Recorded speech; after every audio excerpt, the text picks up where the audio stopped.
Chapter 421. Time flew. Soon half a year had passed. With the cooperation of Xing Kai and Gu Xiling, Huang Yao had taken another step forward and became a famous diamond empire in Asia. Old Xing was very satisfied with the expansion of their territory. With such results, Old Xing was finally no longer conflicted over whether it was Xing Kai or Xing Xiao who was sitting in that seat. Even so, he still hated Xing Xiao intensely because he believed that Xing Xiao was a stain on his life. Still, no matter how much he hated Xing Xiao had been hiding in the Shen family over the last 6 months as an idle son-in-law, with rumors of him getting into fights with the young masters of other families from time to time.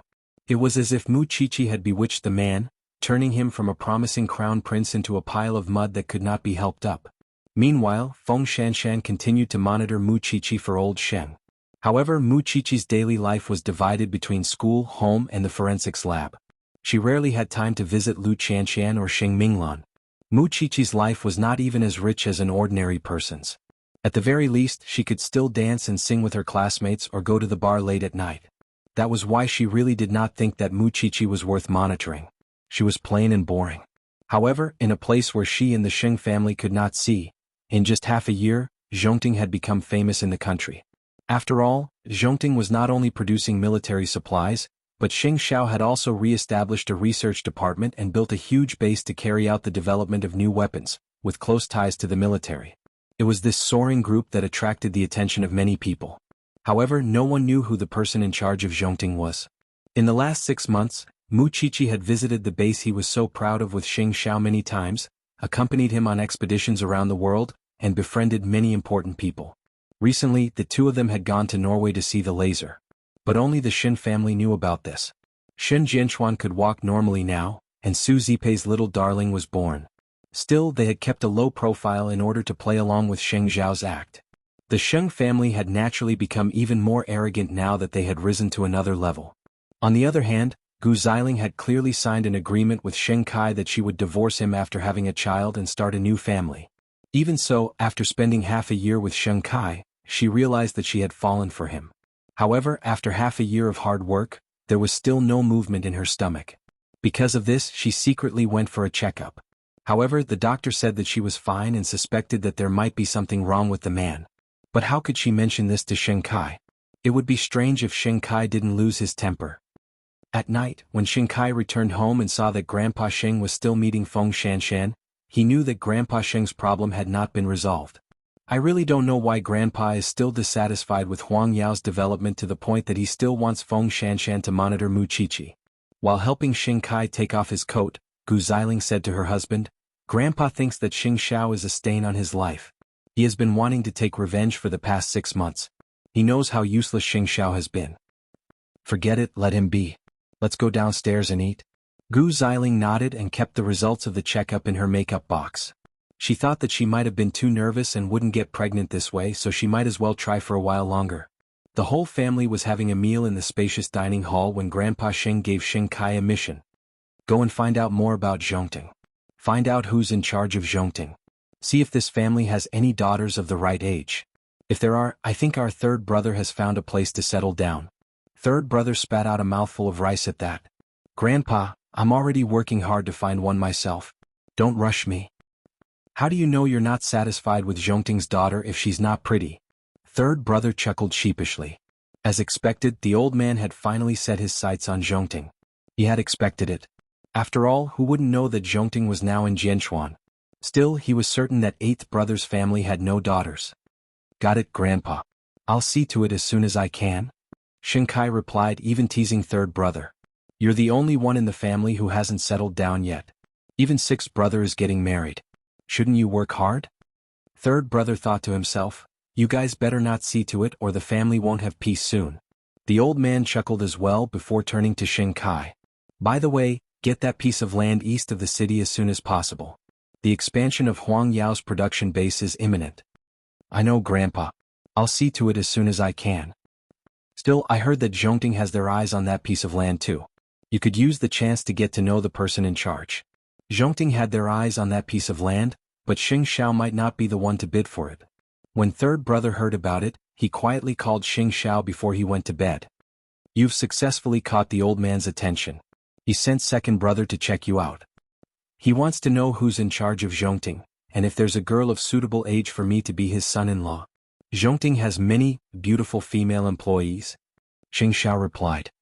Eighth brother, you've got guts. You're sneaking glances at female employees behind sister-in-law's back. Do you think I'm you? Xing Xiao was about to hang up. I got it. You're almost done hiding, aren't you? Wow.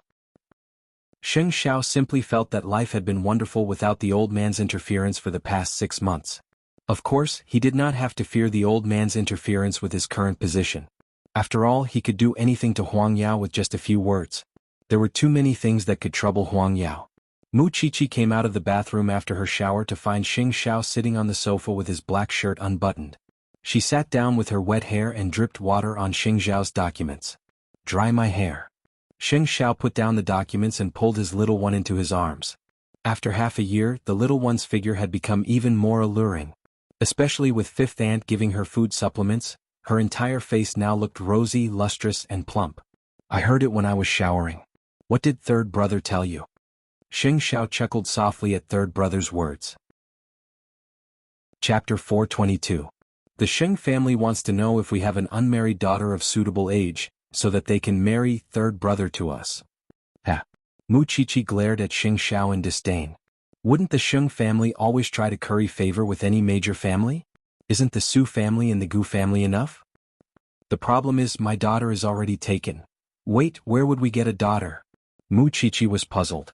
Xing Xiao straightened Mu Qiqi's body and took out the hairdryer from the bathroom before answering her unhurriedly. Who else would I spoil other than you? Bleh. Mu Qiqi hugged Xing Xiao's arm and bit the back of his hand. You're the respected CEO now, and the Sheng family is coming to fawn over you. But Xiao Xiao, I think our life is good now and I don't want to have too much to do with the Sheng family. That's right. There are plenty of people who want to fawn over me. What's the Sheng family? Second brother wanted to investigate him? Wasn't that just asking to be humiliated? Mu Qiqi enjoyed the process of Xing Xiao drying her hair, and soon fell asleep on his body. Xing Xiao was used to it, and simply put down the hairdryer and changed his posture to hug Mu Qiqi before picking up the documents again, completely unconcerned that Mu Qiqi had wet a corner of the important document. Hence, the two of them became increasingly lovey-dovey. If it had been a year or two ago, Mama Sheng would never have believed that the person who doted on Mu Qiqi so much was her son. Now that Papa Sheng was in Enchanting and holding an important position, he had achieved something and regained his former confidence.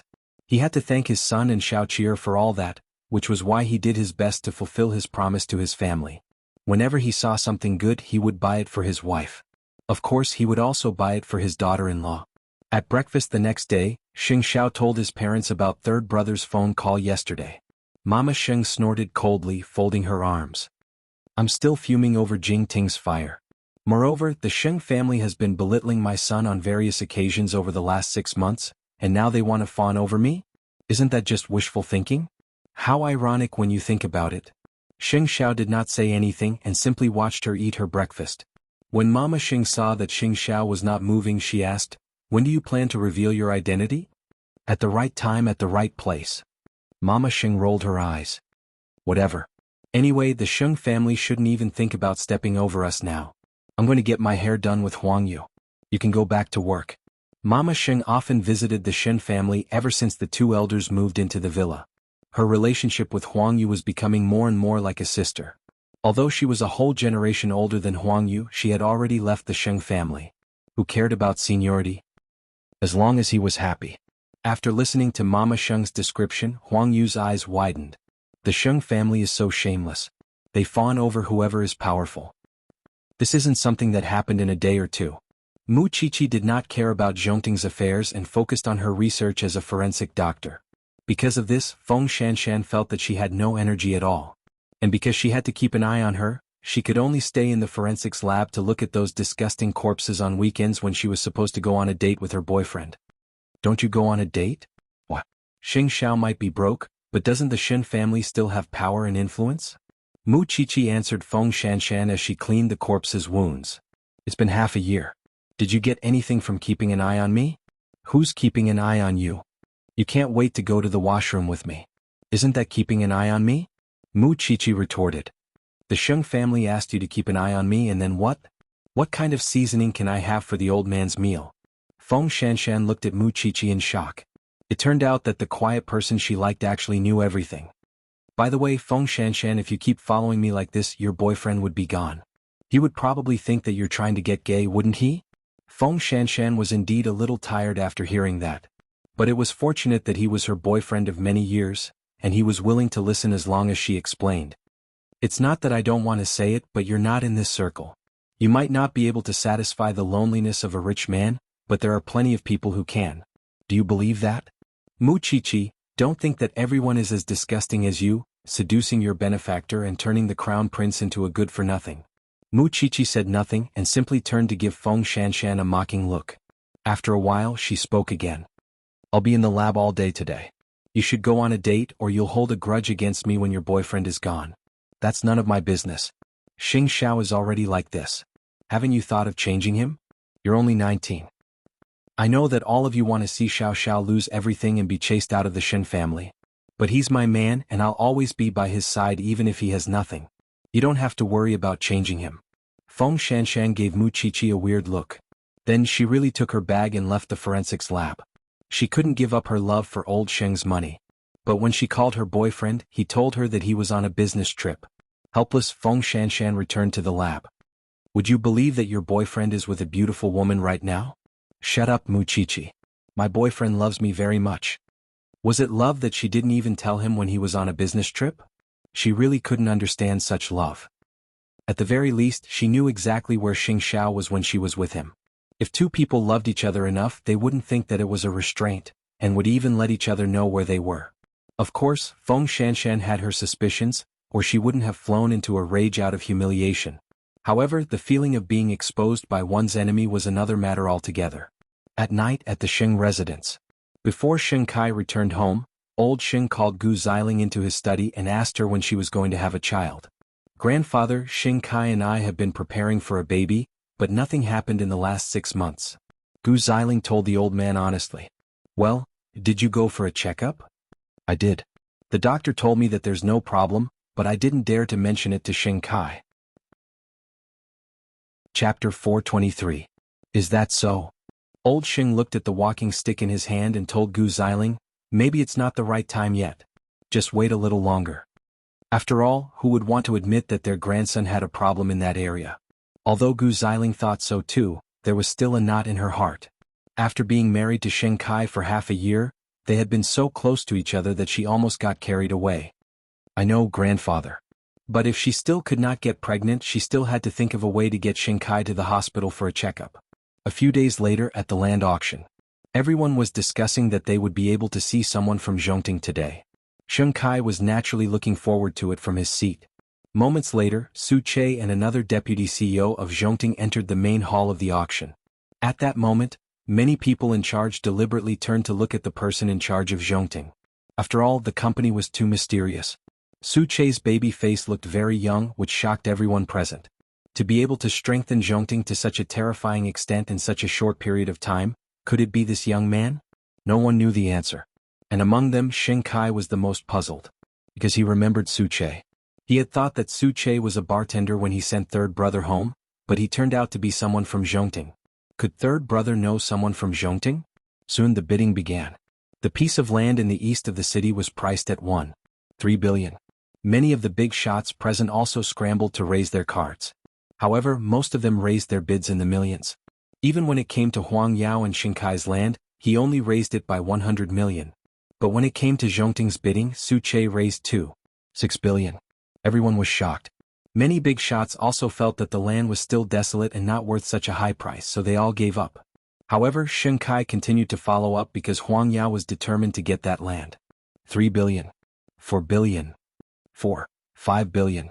Xing Kai continued to bid. 6 billion. Su Che's cool voice rang in the hall. 5 billion. This time, Su Che did not follow up. 5 billion going once. 5 billion going twice. With that final blow, Huang Yao successfully acquired that piece of land. However, he still felt that Su Che was deliberately inflating the price of the land. Everyone thought that Xing Kai was crazy. The land that was originally worth 1.3 billion yuan had been forcibly raised to the current sky-high price. At the same time, they were also curious about Enchanting's net worth. How could they so easily bid a land price of 6 billion yuan? After the auction ended, everyone left. At this time Xing Kai walked up to Su Che and asked, "We met last time. You sent third brother home." "Really? But I don't know your third son." "I just met him at the bar and gave him a ride," Su Che replied. "Are you really the person in charge of Enchanting? My family doesn't have any daughters or sons of marriageable age. I'm afraid I'll have to disappoint you, Chief Sheng." Su Che hit the nail on the head and walked around Xing Kai to leave the venue. But Xing Kai was stunned. How could Su Che be so clear about the Sheng family's intentions? Enchanting was truly mysterious. Having completed his mission, Su Che returned to Enchanting to report. Sheng Xiao was delighted to learn that Huang Yao had spent 6.5 billion yuan. They've really expanded their business in Asia. Now they're showing off their wealth. 6.5 billion shouldn't be much for Huang Yao, Yi Futian said. 6.5 billion is certainly nothing, but it's not worth it for that piece of land. Now I've settled the score with the Sheng family for burning down Jingting. Su Che was puzzled at that. Didn't Miss Chi-Chi already seek justice half a year ago? That little one had caused Huang Yao's shares to fall and its market value to evaporate. In truth, it was just a virtual economy because the money didn't really go into anyone's pocket and simply disappeared from the market. For Huang Yao, it's not a loss even if it doesn't go into their pocket. It's only when the 6.5 billion yuan is given away that the Sheng family would feel the pain. I see. Still, Chief Sheng, can you hold that grudge for so long? I can hold it for longer. Do you want to try? Su Che quickly waved him off. At the Sheng residence. When old Sheng learned that Xing Kai had spent 6.5 billion yuan to buy a piece of land, he was almost overcome with rage. Still, Xing Kai had his own excuse and was very good at diverting the old man's attention. Enchanting is deliberately provoking us, trying to suppress Huang Yao's momentum. Grandpa, I can't let Enchanting's conspiracy succeed. Although we did spend 6.5 billion to buy the land, in the eyes of others, no one can shake our position in Jianchuan. Did you see the person in charge of Enchanting? The old man turned his attention to the mysterious Enchanting as expected. I saw a young man, but I suspect he's not the real person in charge. Investigate this matter thoroughly. Don't waste your money for nothing. You wouldn't even know you're being toyed with. Don't worry, grandfather. As long as Xing Kai successfully shifted the problem to his face in Huang Yao's honor, the old man would definitely admit defeat. Over the last 6 months, he had become well versed in how to deal with the old man, and would no longer fight him head-on like before. Still, the people in the industry could tell at once that Enchanting had set a trap for Huang Yao. Huang Yao had thought how domineering it was to win the land. In the eyes of others, it was rich and arrogant, a fool with too much money. Gu Xiling had also heard the news from the outside. She could not help but say to Xing Kai, "After spending half a year with you, I have no doubt about your ability. But why did you make such a fool out of yourself now?" Xing Kai asked. Xing Kai's nerves would relax a little as long as he was not facing the old man. "I don't know why, but seeing the person in charge of Enchanting always gives me the desire to defeat him. Have you been too tired recently?" Xing Kai shook his head and turned to look at his wife. "Maybe. It's been so long since Xing Zhao's incident, but I feel like it happened just yesterday. He's a cripple now. What do you have to worry about?" Xing Kai took a deep breath. Finding his wife's words reasonable, he took his pajamas and went to the bathroom to wash up. The joke this time really made him feel ashamed and resentful. However, since it had already happened, he could only look into Enchanting. Late at night. When Mu Chichi reached home, she heard the whole family laughing on the sofa. What good thing had happened? Chapter 424. It's all Xing Zhao's fault. He made Huang Yao lose 6.5 billion to buy a piece of land worth only 1.3 billion. Mu Chichi glared at Xing Xiao after listening to Mama Sheng's explanation. Are you taking revenge on Huang Yao? There's nothing wrong with a business competition. How is it revenge? Xing Xiao answered innocently. However, Mu Chichi had a feeling that her man did it on purpose. Why are you back so late today? Another tough case. Mu Chichi said to Xing Xiao and got up from the sofa. I'm going to wash up. Go to bed early, Dad and Mom. Go ahead. Papa Xing said cheerfully to Mu Chichi. Ever since they left the Xing family, Papa Xing was more and more satisfied with his daughter-in-law. Before this, he thought that she was young and their family did not live together. That was why he thought that she had bewitched Xing Xiao and misunderstood her a lot. But after living together, he realized that this girl was not pretentious at all. She was sensible and smart. She would think about her family. Most importantly, she was protective. It was no wonder that his son would fall for her completely. You've seen enough. Let's go back to our room and rest. Son, you're almost ready. Xing Xiao watched his parents go back to their room. Then he picked up the documents and continued reading. Indeed, it was time. Wasn't there a big shot who proposed to hold a top business gathering in Jianchuan? It seemed that it was this month. After taking a shower, Mu Qiqi went downstairs to welcome her man. But just as she sat on his lap, her phone rang. Mu Qiqi looked at the caller ID and knew that it must be another murder case. Another body was found in the sewers. Come and help, Qiqi. Mu Qiqi hung up and looked at Xing Xiao helplessly. Xiao Xiao, I might have to work overtime. It's raining outside. Xing Xiao said to her, glancing out of the window. It's more likely for murders to happen on rainy days. Mu Qiqi got down from his lap and went upstairs to change her clothes. At that moment, Xing Xiao stood up and said, I'll send you there, but you still have work to deal with. It's the same in the car. Having said that, Xing Xiao picked up the car key and pulled Mu Qiqi into his arms. If you go out in the middle of the night again, I'll spank your butt.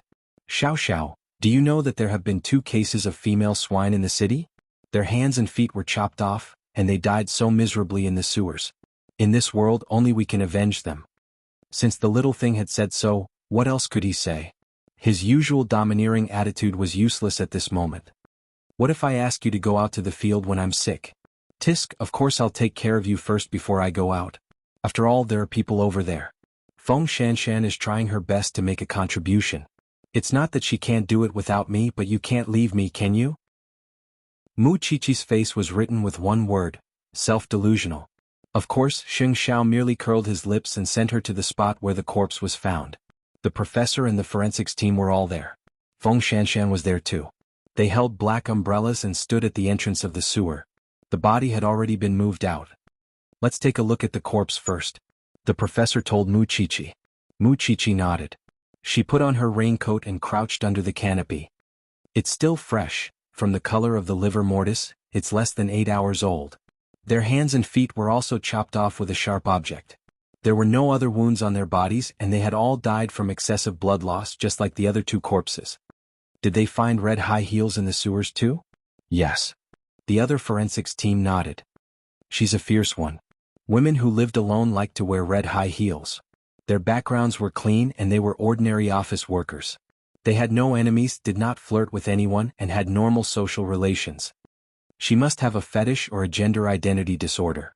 She targeted women between the ages of 23 to 27, and from the wounds on the corpses, she was shockingly strong. The problem is, the police have investigated the victims' backgrounds, but they did not find anyone unusual. Mu Qiqi thought about it. Still, we have to find something in common, something apart from the high heels. It was raining in the night, and Mu Qiqi's petite figure was standing under the canopy. Xing Xiao was shocked. The little one was not afraid at all in the face of such gruesome corpses. In the end, the cold wind was biting. Mu Qiqi yawned in the canopy. When Xing Xiao saw that, he quickly called Su Che. Go buy some hot drinks and bring them to me. The forensic doctors on duty thanked Mu Qiqi when they saw that they could still drink hot drinks in such cold weather. Feng Shanshan saw Xing Xiao's car not far away, and would be lying if she said she was not jealous. Although she did not know that Xing Xiao was now the CEO of Zhongting, her boyfriend, who was also a man, chased her out of bed impatiently and locked the door when he heard that she was going out in the middle of the night. I used to think that forensics was cool when I was with you, but now I know how disgusting it is. Feng Shanshan did not say anything. She drove straight to the crime scene. I think we can start with the high heels. There was only one high heel in each of the 3 murders, and the other was not found in the girls' homes. I think it's still with the murderer. Feng Shanshan voiced her opinion. We can start with the high heels and see if we can find anything. I'm afraid the 4th and 5th victims' corpses would have been found by the time you're done with the high heels. Mu Qiqi retorted. Then according to you, how should we investigate?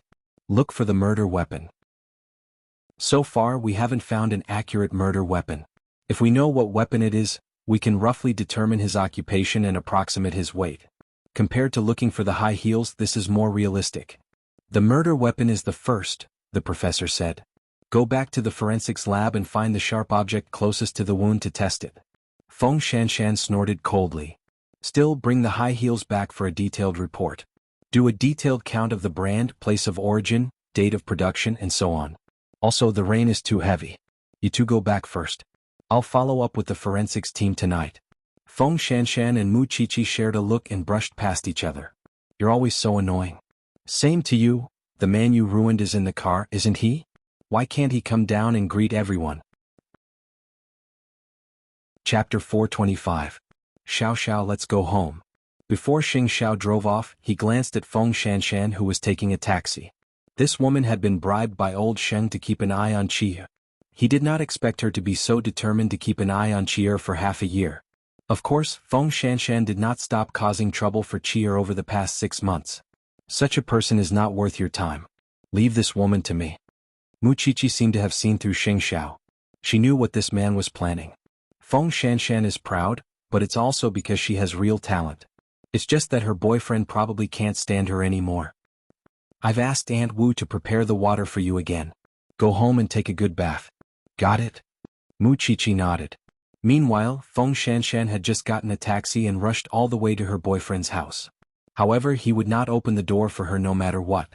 Feng Shanshan sat in the living room dejectedly. She sat there for the whole night. The next morning, her boyfriend came out of his room and saw her sleeping in the living room. He kicked her awake. Don't come again. Let's break up. What did you say? Feng Shanshan sat up and asked. Did I not make myself clear enough, or is there something wrong with your ears? I said don't come again. I've had enough of you. Every time I see you, you smell weird. I'm in contact with corpses every day. Eating with you really spoils my appetite. That's not what you said when you were chasing me. When I was chasing you, I just thought that your profession was cool. Who knew that it would be so disgusting? Moreover, my parents would not agree to us being together.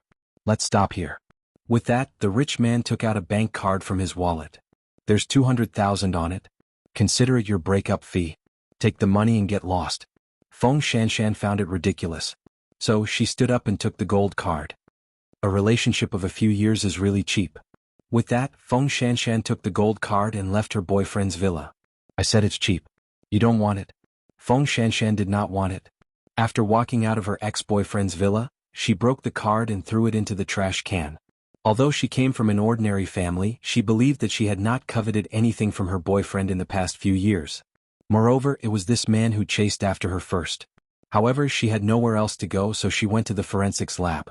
It was hard to tell whether Feng Shanshan was a good person or a bad person. That was why Mu Qiqi had always tolerated her surveillance. When Xing Xiao left the house the next morning, he told Mu Qiqi, "Come with me to a business gathering in 2 days." Okay, I'll spare some time for you, Mu Qiqi replied. She didn't know that Xing Xiao was planning to reveal his identity that very night. She didn't think too much about it, and her mind was filled with the case of the high heels woman. Soon Mu Qiqi arrived at school. However, Feng Shanshan, who had always been prideful and complacent, wasn't acting like a follower today. She was quietly sprawled over her desk, probably because she didn't sleep well last night. After school they went to the forensics lab together. However, Mu Qiqi could tell that Feng Shanshan's complexion wasn't quite right. You look worse than the corpses inside. Feng Shanshan leaned against the door and breathed rapidly, but she still helped the professor with the simulation test of the murder weapon. However, halfway through, Feng Shanshan fainted. Take her to the hospital. She looks so pale. Professor, please continue. I'll take her there. Right now, the entire forensics team was tied down, and only she and Feng Shanshan were interns, which wasn't that important. The professor nodded and told Mu Qiqi, take good care of her. Even though the professor was aware that the two never got along, Mu Qiqi was someone who could tell right from wrong. He was not at all worried that Mu Qiqi would cause trouble for Feng Shanshan since she was a person who could tell right from wrong. Soon, Mu Qiqi sent Feng Shanshan to the hospital, where the doctor said after a checkup, I'm afraid she can't keep the child in her womb. Are her family here yet? I'm her classmate. Can I? I don't know her family and I don't know how to contact them. Okay, sign here, the doctor said to her. Another one who didn't take care of herself. After Mu Qiqi signed, the doctor's operation was quick. In less than an hour, Feng Shanshan was wheeled out and she was awake. However, her complexion was very bad, and she was even more surprised when she saw Mu Qiqi guarding her in the hospital. If you really think you're so cool, why did you put yourself in such a mess? Do you allow a man to be selfish? Mu Qiqi glared at her. You're fine now. You can call your family yourself. I won't keep you company. I was spying on you and you still helped me? Don't get me wrong. Everyone was busy with the experiment, and I was the only one who had the time to send you here." With that, Muchichi turned to leave, but before she walked out of the door she said to her, "Since you're so proud, why did you go to such a rich family? If a man really loves you, it's impossible for him not to take contraceptives." Another blind man. Feng Shanshan remembered that Lu Chanshan, who was close to Muchichi, was also in the same situation. "You win. Now that you have something on me, you can do whatever you want. I'm not that lowly." After saying that, Muchichi really turned around and left. Meanwhile, Feng Shanshan sat on the bed and burst into tears. She was already 22 years old. Unlike Muchichi, if that man was reliable, she could definitely get married and have children. Unfortunately, everything was gone in one night. However, there was no medicine for regret in this world. Moreover, Muchichi, don't think that I would give up on the Xing family's money just because you helped me. Feng Shanshan thought to herself that she would still do the same thing. But Muchichi had never been afraid.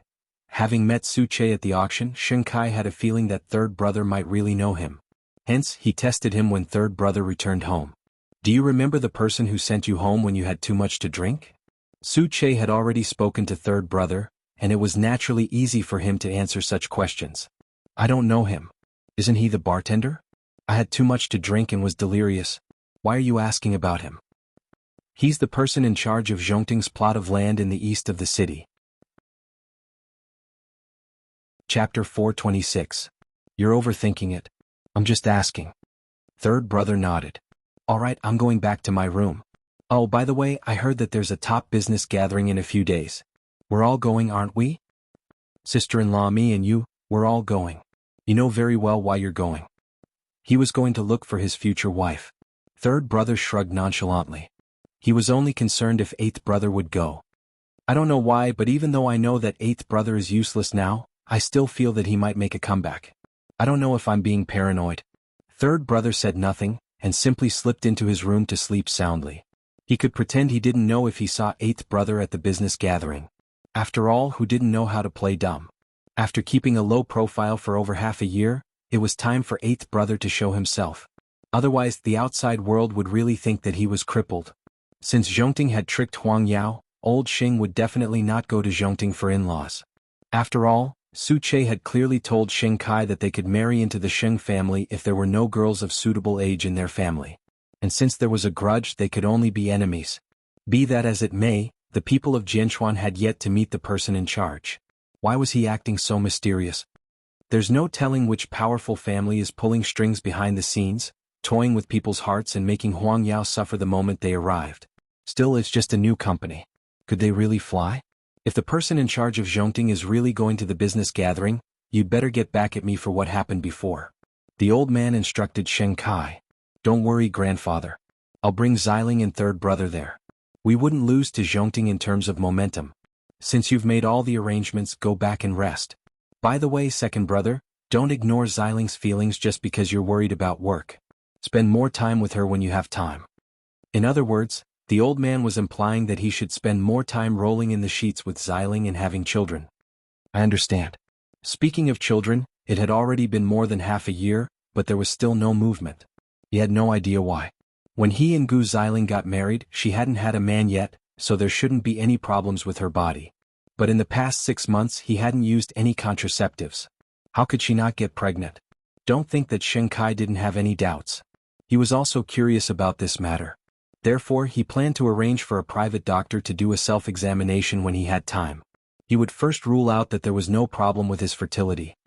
"By the way, it's almost your half-year anniversary of your marriage with Xiling. You should go out and celebrate." Xing Kai nodded, intending to book a table at Empire Hotel. Although it was a contract marriage, over the past 6 months, the couple had been acting like they were the real deal. It was hard to tell if they were acting or not. No matter what, as a husband he had to fulfill his responsibilities. So he asked his secretary to make arrangements to book a table and prepare flowers for their half-year anniversary. Feng Shanshan had lost a child, but that B***starred was drinking and dating beautiful women in a hotel. Feng Shanshan found out where her ex-boyfriend was from their mutual friend and took a taxi to Empire Hotel. She didn't want this man, but she wanted justice for the child. So, she found the table where the man was having a meal with his new girlfriend in the restaurant. The man was promptly displeased when he saw her. "Didn't we break up?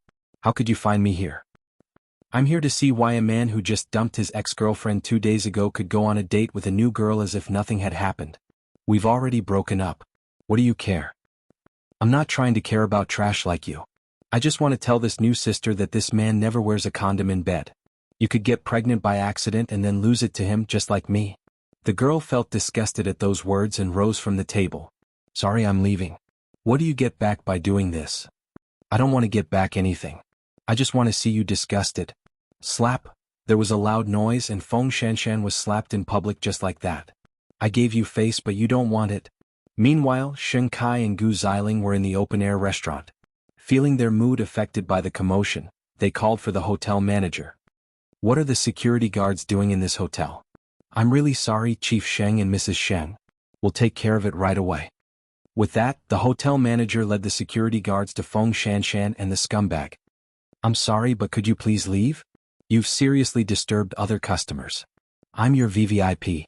The scumbag shouted. You just have to chase this woman out. Feng Shanshan saw Sheng Kai and Gu Xiling not far away.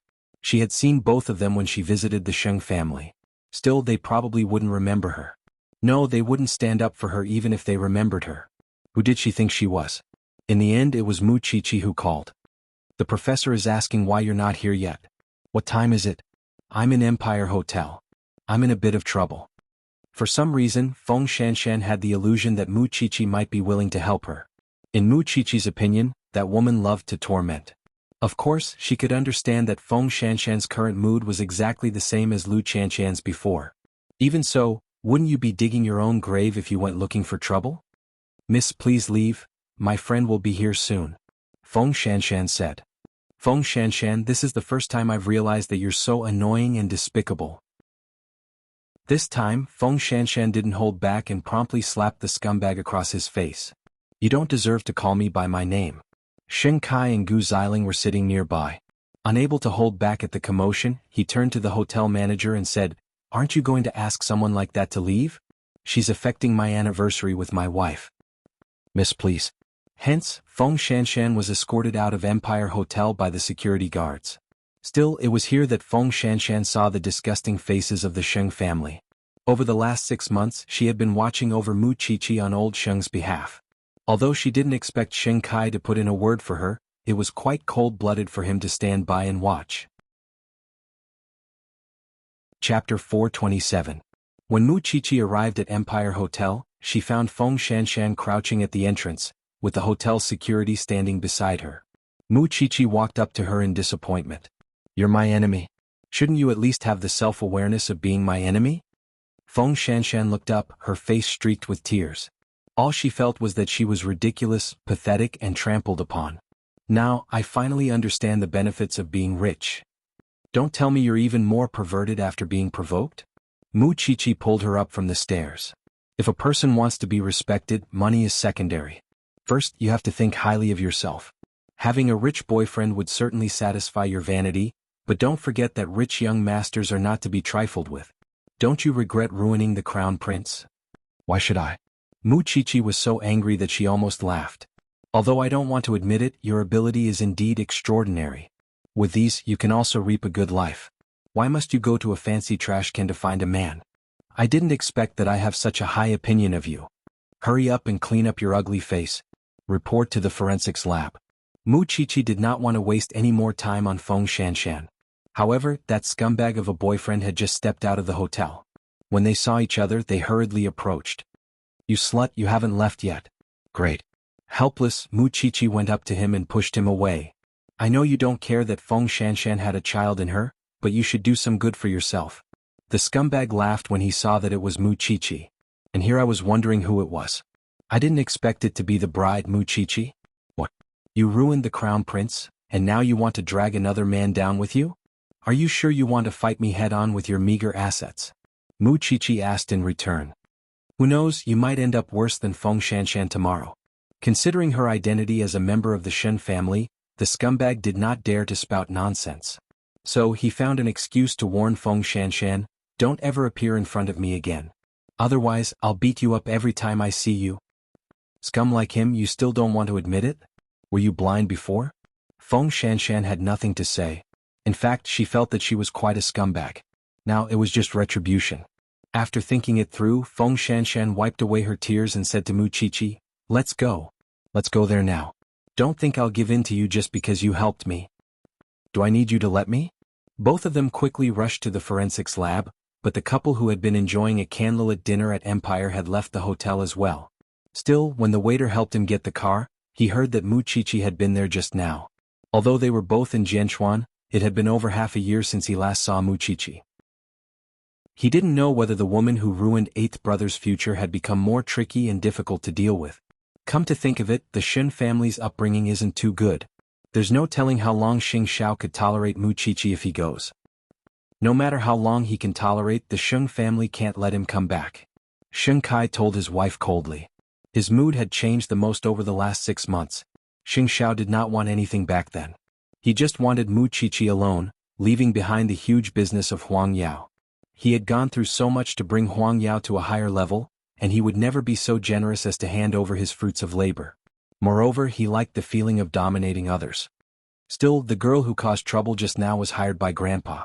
Aren't we being a little unreasonable for not saying a word for her? Gu Xiling was still keeping the matter in mind. Still, she wasn't really concerned about Feng Shanshan. She simply wanted to test Sheng Kai and see if he was paying attention to that girl. Sheng Kai shook his head and opened the car door for Gu Xiling. She's hired by Grandpa. What does it have to do with us? Gu Xiling was only satisfied then. Little did she know that she had almost knelt for Feng Shanshan later. Feng Shanshan's love and hate were both strong, and she naturally held a grudge against Sheng Kai and his wife. As for Mu Chichi, she felt that she and Mu Chichi were very much alike now. Who wouldn't go crazy around people like the Sheng family? It was clear from how old Sheng had paid her to keep an eye on Mu Chichi for half a year that the old man's strong desire for control was evident.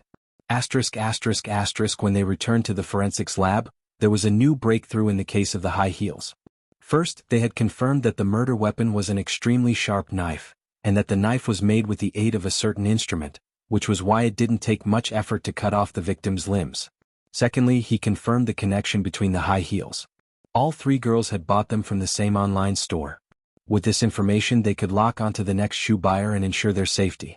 Both Mu Chichi and Feng Shanshan breathed a sigh of relief when they had a clue.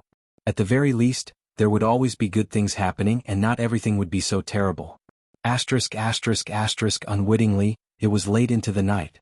When Mu Chichi was about to leave, Feng Shanshan suddenly told her, "Do you know why I was chased out of the hotel?" Mu Chichi frowned.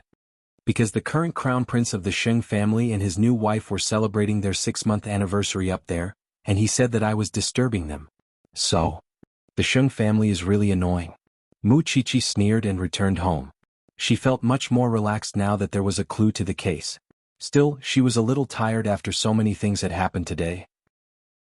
Come to think of it, Feng Shanshan is really an idiot. She knew that going to that scumbag was overestimating herself, and yet she still went for it. Perhaps she wanted to die with him? Xing Xiao smiled softly. Blah. That scumbag wouldn't be hurt even if she blew herself up 10 times. Mu Chichi retorted. That's why a girl has to be clear about people. And did you know Xiao Xiao? Second brother has really changed a lot. He's so powerful now. I've never doubted his ability, but he's never been a strong-willed person. That was why Xing Xiao trusted third brother more than Xing Kai. And as it turned out, he had the right eye. Chapter 428. That's why I'm bringing you to the business gathering in a few days. I know, Xiao Xiao. But, can't you make that scumbag Feng Shanshan pay the price first? He provoked me today. He said that I ruined you. Mu Chichi was angry at the thought. Duan Xiao was punished because Lu Qianshan was born into a rich family and could suppress the Duan family. But now, Feng Shanshan was really worrying. Her IQ and EQ were worrying. In any case, she was popular in school. But what use was that? Since when did you get so close to Feng Shanshan? I have a feeling that we could use Feng Shanshan in the end to send the wrong message to that old man of the Xing family. Xing Xiao did not believe her nonsense. But he would definitely avenge Mu Chichi. Because that scumbag had upset his Xiao Qi. Feng Shanshan had thought that Mu Chichi would spread the news of her pregnancy and miscarriage after being disgusted by her for so long. But when she went to school, she found out that Mu Chichi was not interested in that at all. She was gauging the heart of a gentleman with her own mean measure. She thought of all the things she had gone through before. But in the end, it was Mu Chichi, her enemy, who treated her the best. She would continue to follow up with the Sheng family. She had been monitoring Mu Chichi for so long, and she did not think that she should give up on the old man's money. But it was entirely up to her to say what she wanted to say to the old man. At the very least, she was quite disgusted by Sheng Kai and Gu Xiling at the moment. But from Sheng Kai's point of view, it was not easy for him to promise Gu Xiling that he would keep her company. In the end, it was ruined by her and that scumbag of a rich man. Naturally, he was unhappy. Fortunately, the two of them had a tacit understanding last night. Gu Xiling did not get upset because of what happened in the hotel, so he was relieved.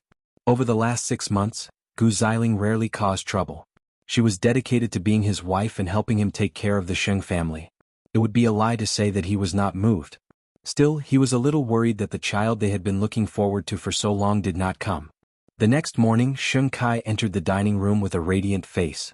Seeing the old man sipping tea at the head of the table, he said, "Grandfather, Xiling and I saw the girl you often see at Empire Hotel yesterday. It seems that she broke up with her boyfriend and her character is really bad. Are you sure she's reliable?" Grandpa Sheng looked up at Sheng Kai and said coldly, "What does it have to do with you? You just take care of your Huang Yao. You don't have to worry about this girl's character. It's fine as long as she is Mu Chichi's enemy." Sheng Kai nodded. "That's true. Go home early and spend more time with Xiling. Wasn't the old man urging them to hurry up and have children?" "Yes, Grandpa. Still, you've had that girl keep an eye on Mu Chichi for so long." "Is there any news from Xing Xiao?" As soon as the old man heard the words eighth brother, anger immediately appeared on his face. After all, whether it was Xing Xiao or eighth brother, their names were taboo to the Sheng family. Sheng Kai didn't dare to ask more questions, so he quietly ate his breakfast. Later, third brother came downstairs looking a little dazed. "See if there are any suitable girls at the business gathering in 2 days. You're not young anymore and you're still single. Don't you think it's embarrassing? Not marrying Zhongting?" Third brother asked mockingly. "Why would I have a grandson like you?" Third brother pursed his lips and said nothing. Ever since eighth brother left, the sharp conflict in the family had calmed considerably, mainly because third brother had a strong will to live and was good at smoothing things over. Still, he knew that it was temporary. After the business gathering, the Sheng family would probably blow up again. After Feng Shanshan had a falling out with her scumbag ex-boyfriend at Empire Hotel, her ex-boyfriend had left her things at his doorstep and called her on purpose, telling her to go get them. In truth, he was trying to humiliate her. After all, Feng Shanshan was the one who had mocked him in public that day. Moreover, the little beauty he was going out with was ignoring him.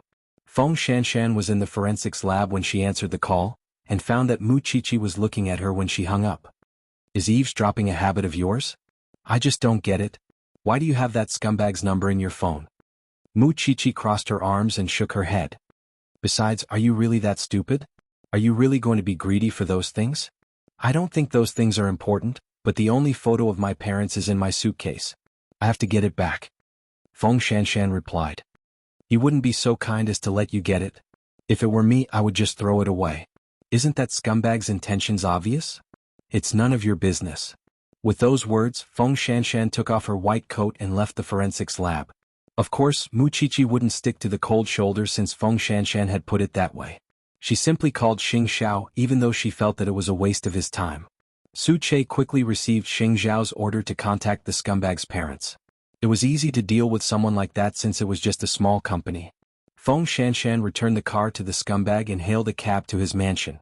However, when the scumbag saw Feng Shanshan, he pointed at a nearby trash can and said, "Your things are in there. You want them? Go get them yourself." Feng Shanshan knew that it would be such humiliation, and she had to admit that being with that scumbag had pushed her to the limit of her tolerance. That was why she went to the trash can without a word and started to search for the photo. But when she started to stink, the scumbag took out the photo from his pocket and said, "Are you looking for this?" Feng Shanshan's eyes reddened when she saw the photo in his hand. "Give it back. I know you care about your parents, but it's a pity that it's useless for you to keep it. They've already started their own families, so why don't I tear it for you?" With that, the photo was torn into 2 halves in the scumbag's hand. "We've been together for years. Why must you be so ruthless?" Feng Shanshan asked with a trembling voice. Chapter 429. Give me back the photo. You can do whatever you want. That was the most important thing to Feng Shanshan. Even if the scumbag tore it apart, she wanted the pieces of the photo. "Then come here and kneel before me." The scumbag hooked his finger at Feng Shanshan. Can't you let me go for the sake of my miscarriage? I told you to scram before but you insisted. Now I've changed my mind. The scumbag arched a brow and placed the photo on the table in front of him. Come here and kneel before me to apologize. I'll let you take the photo away. Feng Shanshan swallowed her anger. She had no other choice but to walk up to the scumbag and kneel on the green grass. Then the scumbag kicked her to the ground. You be TC. You embarrassed me in public. I'll make you happy. Feng Shanshan lay on the ground and clenched her fists. She could not fight back. At that moment, the scumbag's parents suddenly drove up to their son's villa. When the scumbag saw his parents' car parked at the door, he quickly helped Feng Shanshan up from the ground. Shanshan, why did you fall to the ground? He asked with hypocrisy.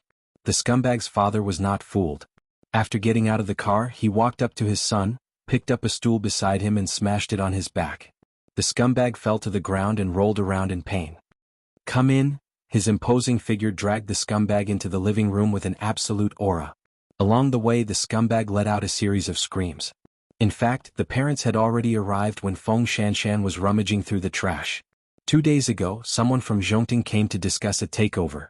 They did not know the reason, but today they called him and told him to go home and teach his son a lesson. If he had not seen the scumbag humiliating a girl, he would have thought himself innocent. However, after seeing what his son had done as a father, he couldn't say anything. He did not know that he had raised such a scumbag.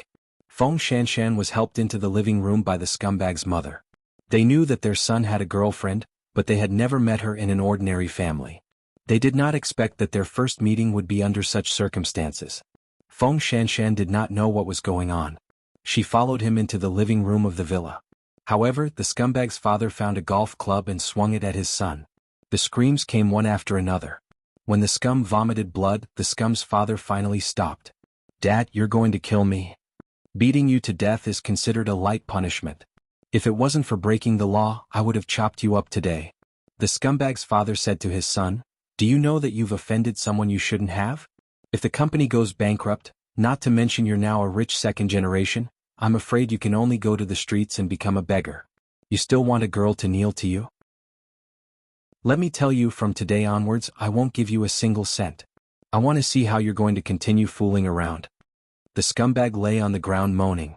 After this beating, he would probably have to stay in the hospital for 10 days to half a month. Dad, our family is so rich. If you don't give it to me, who will you give it to? Even if I donate it, I won't give it to you. With that, the scumbag's father stood up from the sofa and walked to Feng Shanshan. I didn't know this animal was such a thing. I heard that you lost your body because of him 2 days ago. I don't have anything here and I don't know how to compensate you. I can only express my sincerity and hope that you can live a happy life in the future. Feng Shanshan looked at the father and did not take the check. She only said, I haven't used his money in the years I've been with him, so I won't take it now. I've driven the sports car and other things, but I've returned them. I broke the card he gave me as a breakup fee and threw it away. I only want the photos of my parents. With that, Feng Shanshan turned around and planned to leave the scumbag's house. When the scumbag's father heard what Feng Shanshan said, he kicked the scumbag a few more times. I hope that when you go back, Miss Feng, you can put in a good word for me in front of the person in charge of Enchanting. I will definitely take care of my son later. Feng Shanshan did not understand what the father meant. She simply picked up the photo of her parents from the garden and left the scumbag's house. At the very least, she had seen the scumbag get beaten up with her own eyes just now, and it was a relief. Still, she did not believe that it was a coincidence that her parents came, especially when the scumbag's father told her to put in a good word for him in front of the person in charge of Enchanting. How would she know the person in charge of Enchanting? The only person who would poke her nose into such matters was Muchichi. Wait, Muchichi. Enchanting? Although Feng Shanshan was kicked, it was not a heavy one. Compared to the pain that the scumbag had suffered just now, it was nothing. Later, Feng Shanshan returned to the forensics lab and stuck the photo with a transparent tape before carefully putting it back in her pocket. Muchichi said when she saw it when she was done with her experiment. I couldn't tell that you're such a filial son.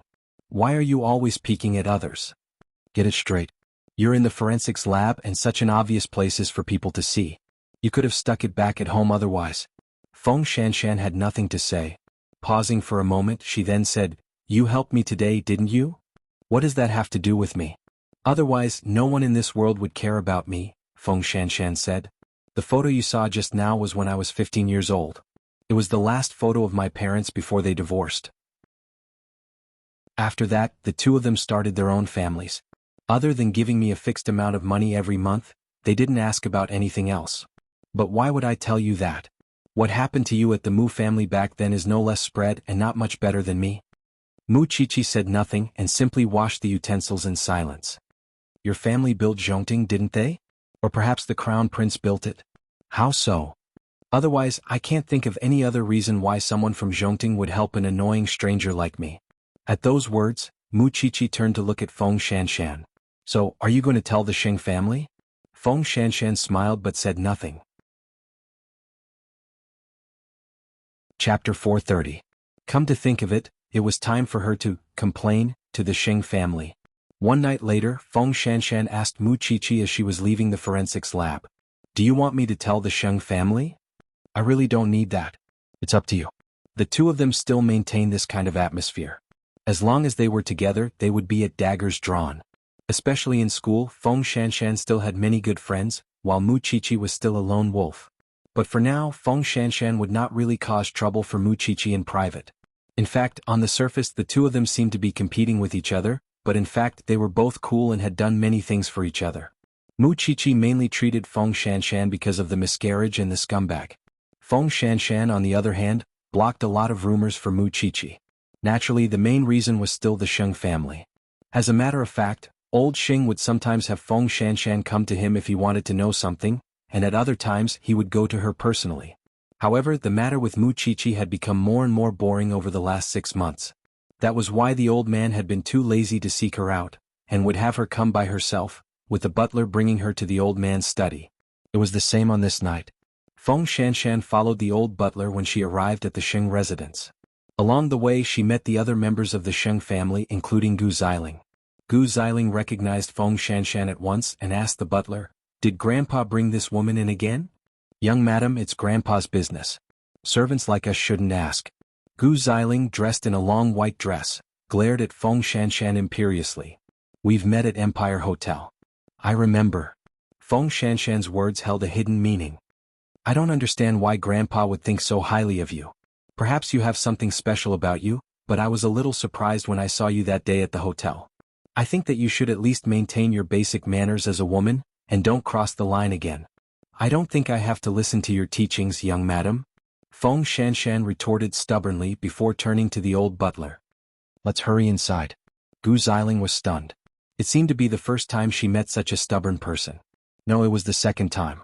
Mu Chichi was one of them. Was that why the old man valued this woman so much that she kept an eye on Mu Chichi? Birds of a feather really do flock together. Feng Shanshan did not take Gu Xiling's words to heart. She only had one boss, and that was Grandpa Xing.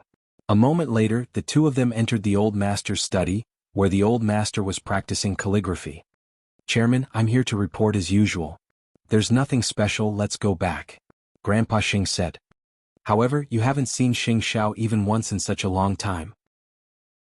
Grandpa Xing was always angry when others mentioned Xing Xiao. However, he could mention it himself. That was how capricious he was. "I've only seen him once. There was a murder in the middle of the night. He drove Mu Chichi to the crime scene. He was driving a very ordinary car and he looked very dispirited," Feng Shanshan replied. "He doesn't look like the handsome crown prince at all. What can you do even if you're willing to be ruined by that bitch?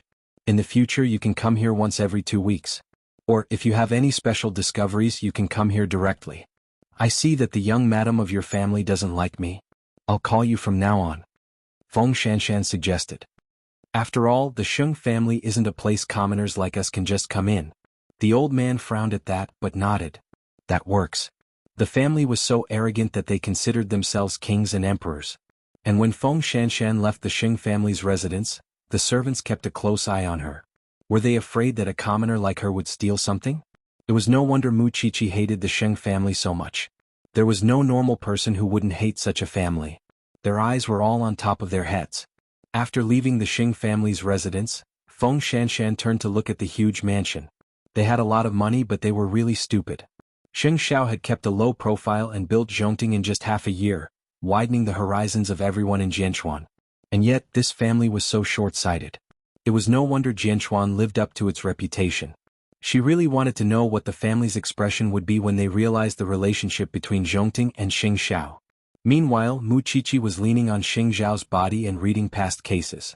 Still, when she remembered that Feng Shanshan had gone to the Xing family, she tugged at Xing Zhao's sleeve and asked, "Do you think Feng Shanshan would tell the Xing family about your relationship with Zhongting? Don't you know the answer in your heart?" Xing Xiao glared at her. "Do you really need me to praise your wisdom and decisiveness?"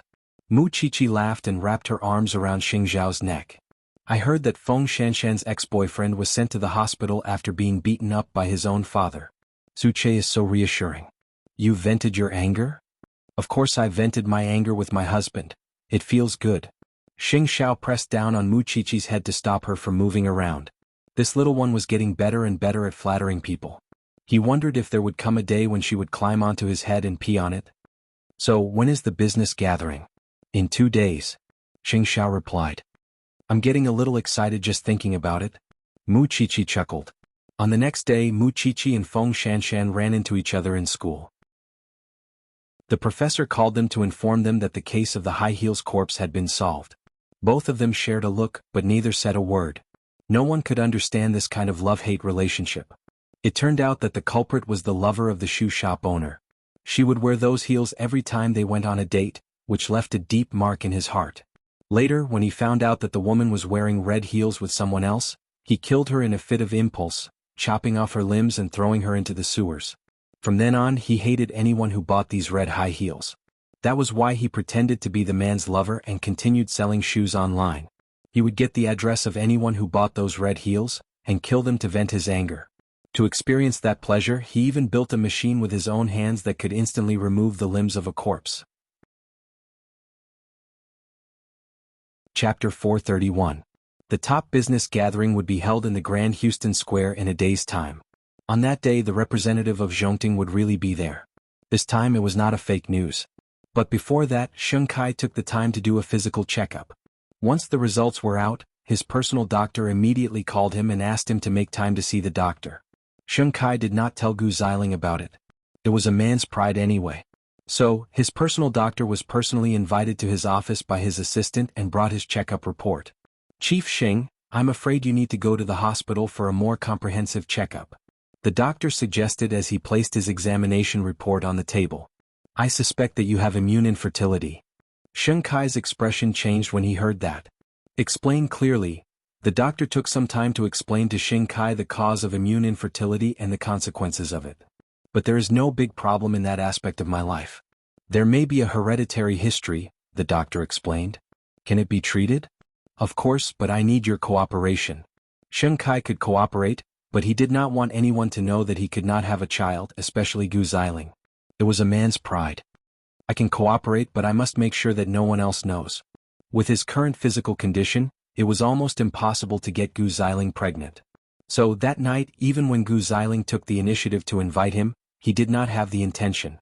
Instead, he was in a state of alertness and irritation. "What's wrong?" Gu Xiling had never seen him like this. "I'm just too tired from work." "It's nothing. Go to sleep." Sheng Kai explained and comforted Gu Xiling. Gu Xiling thought that he was under too much pressure, so she didn't ask much and quickly fell asleep. However, Sheng Kai couldn't fall asleep no matter how hard he tried. He could not even give Gu Xiling a child. If this matter were to spread, his reputation as the CEO of Huang Yao and the head of the Sheng family would be ruined. He would become a laughing stock. After all, not many men could endure such humiliation. The next day, Xing Xiao went to the Shen family before heading to Zhongting. After all, Shen Jianchuan was the one who made him who he was, which was why in his heart Shen Jianchuan was his father just like Papa Sheng. The reason why he went to the Shen family was to ask Shen Jianchuan if he wanted to attend the business gathering that night. Shen Jianchuan knew that he had already decided to reveal his identity. He did not want to monopolize this identity, so he was willing to share it with him. However, Shen Jianchuan was more willing to be the person behind the scenes. After all, it was the era of the young. It was safer for the older generation to hide at the back. "I will remember your kindness. But I hope that you will use your kindness on my daughter. I am satisfied with your performance so far. As for the business gathering, it is an occasion for you youngsters. I will stay at home and fish with the old man." Shen Jianchuan had his reasons for not attending. After all, the whole Shen family was in the limelight now. It was better for him to stay away from them so that his brother could be the mayor for a longer time. When Chi'er turns 20, I plan to bring her abroad for registration. It doesn't matter if you have that piece of paper. Xin Jianchuan was not in a hurry. He wanted to keep his daughter for a few more years anyway. Dad, you should find yourself a partner. Xin Jianchuan smiled and waved for Xing Xiao to leave. Go do what you need to do. Why bother with an idler like me? Xing Xiao did not stay long at the Xin family. Their houses were too close and it was convenient for them to visit each other. Still, before Xing Xiao went to Zhongting, he told Su Che to send the gown he had made for Chi-er to the villa so that she could try it on. Now the little one's figure was becoming more voluptuous. Xing Xiao did not want other men to stare at her, but he did not want to overshadow her beauty either. Tonight, let's watch a good show. The Xing family would not be prepared for it, since Xing Xiao had hidden it too well over the last 6 months. And Jing Yun would attend the gathering with Xing Minglan. Of course, all he was interested in was watching the Xing family put on a good show. At 6 in the evening, Xing Minglan was changing at home. When she saw that Jing Yun had changed too, she said, "Why don't we go with Chi? Let them go alone. It would be more surprising that way." Xing Minglan thought about it and nodded. She felt a surge of emotions at the thought of Xing Xiao returning to his peak. Meanwhile, third brother had changed into a dark green suit and a bow tie as he came downstairs. When he saw that Xing Kai and Gu Xiling were dressed up, he gave them a thumbs up. What a perfect match. Xing Kai was wearing a dark blue handmade suit, while Gu Xiling was wearing a white halter dress. Although they were beautiful in such cold weather, were they not afraid of catching a cold? Of course, to Xing Kai, it was enough to save face. He had never been particularly concerned about Gu Xiling's health, especially after he found out what was wrong with him. He was even more afraid to talk about health. Hence, the trio got into the Lincoln Stretch limousine. Meanwhile, third brother was tidying his sleeves along the way, and could not help mocking himself. I'm still lacking a woman. Having a lady from a good family like sister-in-law for a wife is such a relief. Grandpa is asking you to go so that you can find someone who understands you. Gu Xiling quickly said. We'll meet the person in charge of Zhongting soon. I really want to know who the person who made me pay 6.5 billion is. Third brother pretended not to understand, and pretended to be a depressed youth as he looked out the window. Otherwise he would have laughed out loud. It was not that he had anything against Huang Yao or second brother, but eighth brother's brain had been specially made by God. Anyone who dared to compete with him in the business world would only be asking for humiliation. He just hoped that second brother would not have a heart attack from his anger tonight. Since he was the CEO of Huang Yao, the trio were invited to the main hall when they arrived. There were no less than 100 guests in the hall that resembled a heavenly palace. Third brother searched everywhere for Xing Xiao, but he did not seem to have arrived. If that was the case, he could get to know the little beauty who was already there. Chapter 432. Over the last 6 months, few have seen his true face. Could he be so ugly that he doesn't dare to show his face? We're all businessmen of Jianchuan. Why would he be afraid to show his face? Didn't he make the people of Huang Yao suffer in silence just days ago? Everyone in the venue was speculating about the CEO of Zhongting. It was clear how mysterious he was and how much they wanted to scratch their hearts. But the more it was so, the more Xing Xiao planned to arrive late. Wouldn't everyone's eyes be on him then? Soon, a Rolls-Royce Phantom stopped at the entrance of the venue. Xing Xiao was dressed in a vintage flaxen suit, and led Mu Qiqi, who was wearing a starry sky dress, into the venue. Am I seeing things? Why do I see Xing Xiao coming in? I think I see him too. Is Xing Xiao here?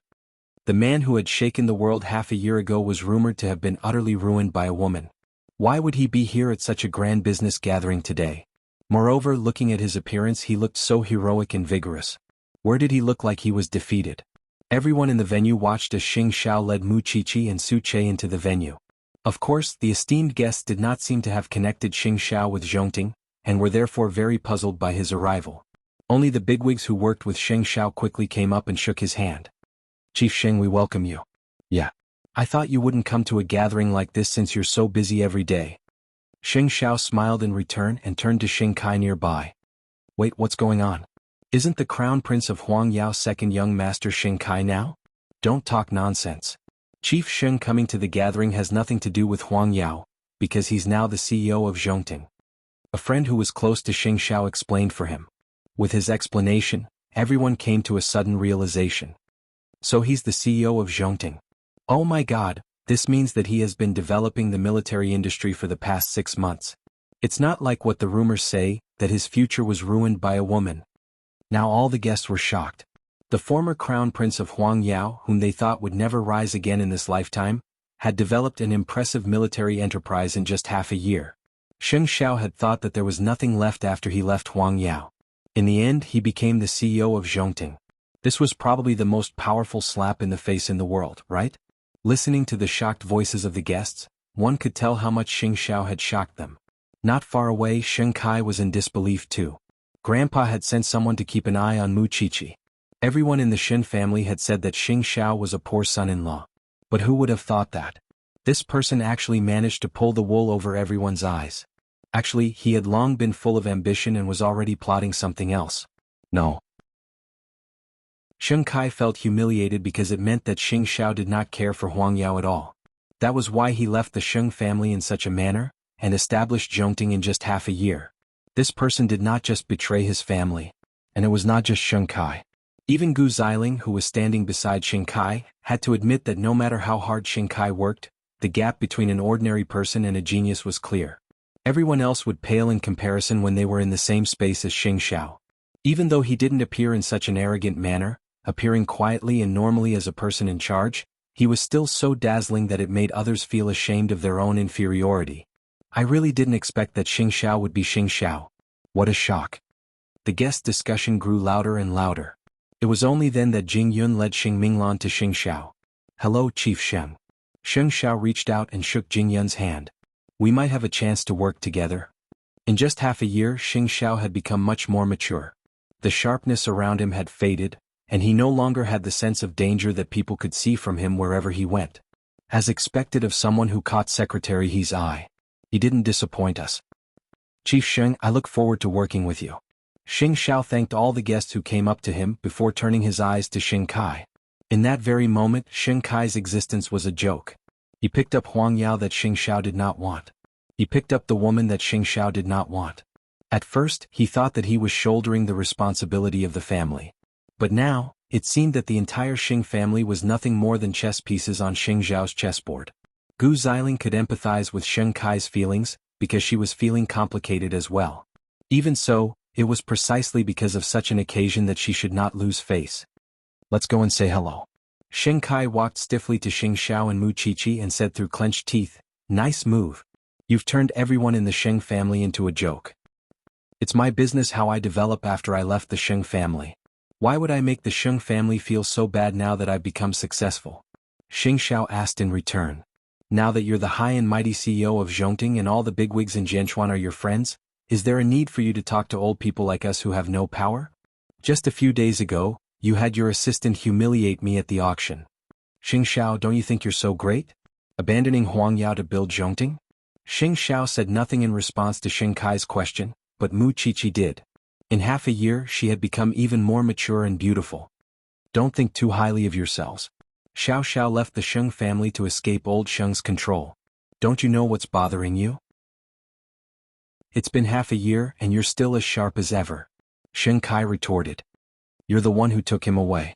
Sheng Xiao was fine at home back then, and would he have left if not for you? So, I've given you the position of the CEO, the shares, and you've become the boss. Now, you're blaming Xiao Xiao for abandoning his responsibilities? Aren't you a**tish now? Mu Qiqi was not to be outdone. Why is the Sheng family so hateful? Why is everyone so full of themselves?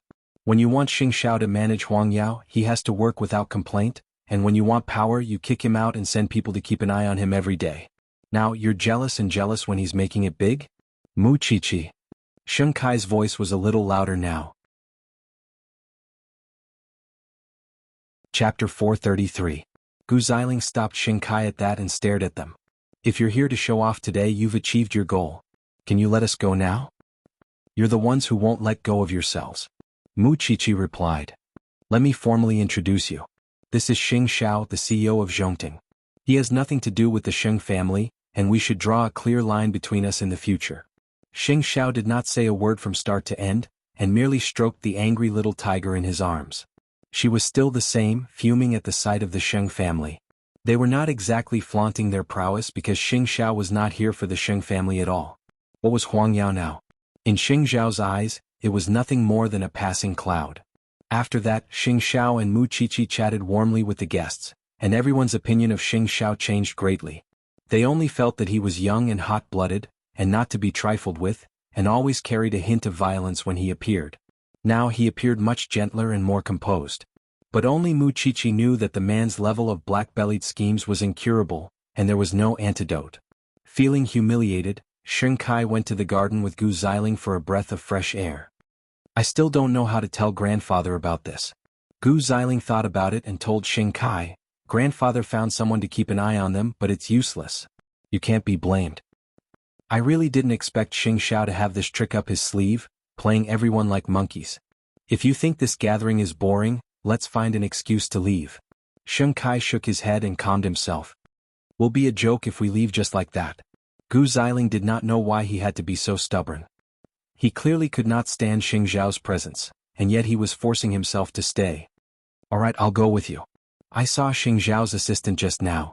He's the one who sent third brother home, but third brother said he doesn't know him. It was clear that third brother knew about Zhongting all along and just did not tell them. That third brother really is a traitor. Calling him a traitor? That was completely non-existent. After all, third brother did not take it to heart at all. No matter how the old man blamed him, he would insist that he did not know. What could the family do to him? Moreover, he was truly proud of eighth brother's success. Especially after seeing the changes in his eighth brother in the past half a year, he felt that only a person with a big picture would be able to succeed. Sheng Zhao's stunning appearance soon became a hot topic in the circle, and the three scions who wanted him to kneel finally came out and told the truth. Actually, it was Xing Xiao who taught us a lesson. Now that I think about it, the crown prince is still the crown prince. Because of Xing Zhao's presence, the business gathering became his personal show, while the others were overshadowed. In the end, Sheng Kai did not stay until the end. Whenever he thought of Xing Xiao abandoning Huang Yao and going to Zhongting, he felt disgusted. When he left with Gu Xiling, he did not even call out to third brother.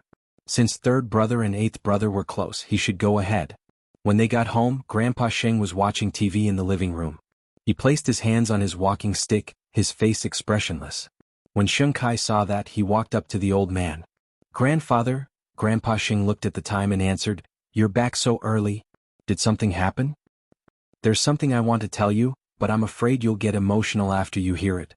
"Tell me. What else have I not experienced?" Grandpa Sheng smiled coolly. Sheng Kai took a deep breath and glanced at Gu Xiling. After getting her permission, he told the old man, "We met the person in charge of Zhongting at the gathering today." "And then?" "It's Xing Xiao." The old man did a double take at that. "Who are you talking about?" "Xing Xiao." "So, after he left Huang Yao half a year ago?" "No, before that he had founded Zhongting but never announced it to the public and treated everyone like fools. Isn't it a slap in the face for the Sheng family when he suddenly appeared before everyone today?" Sheng Kai became increasingly agitated as he spoke. As if he did not hear him clearly, the old man asked again, "Who are you talking about?" "Xing Xiao." The old man promptly flipped the table in front of him at that, shattering the glass on the floor. Gu Xiling was stunned. She had never seen such a huge reaction from the old man, and it was clear that the hatred in his heart was still as heavy as ever, especially now that Xing Xiao had made a comeback. Could the old man feel good about that? Obviously it was impossible. Later, the old man returned to his study and called his various friends to confirm the news. Xing Xiao had become the CEO of Zhongting, and he was actually doing better after abandoning the Xing family? No, he could not accept such an outcome. As for Xing Kai? He waited in the living room, wanting to know when third brother would return. The old man was slumped in his study while Xing Kai was in the living room. Both grandfather and grandson were in a terrible mood. However, third brother only returned home after the gathering was over, reeking of alcohol, which infuriated Xing Kai even more. "Did you already know that Zhongting belongs to Xing Xiao?"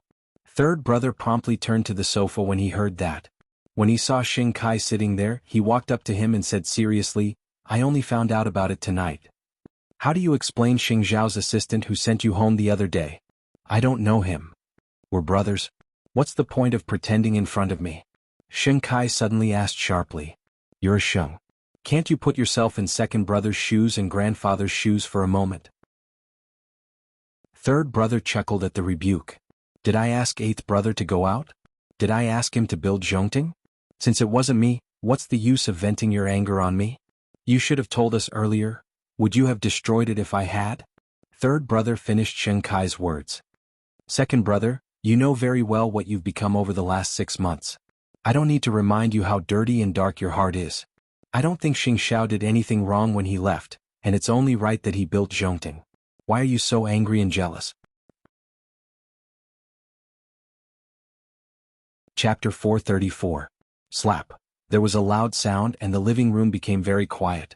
Realizing that he had gone too far, Xing Kai promptly sat back down on the sofa.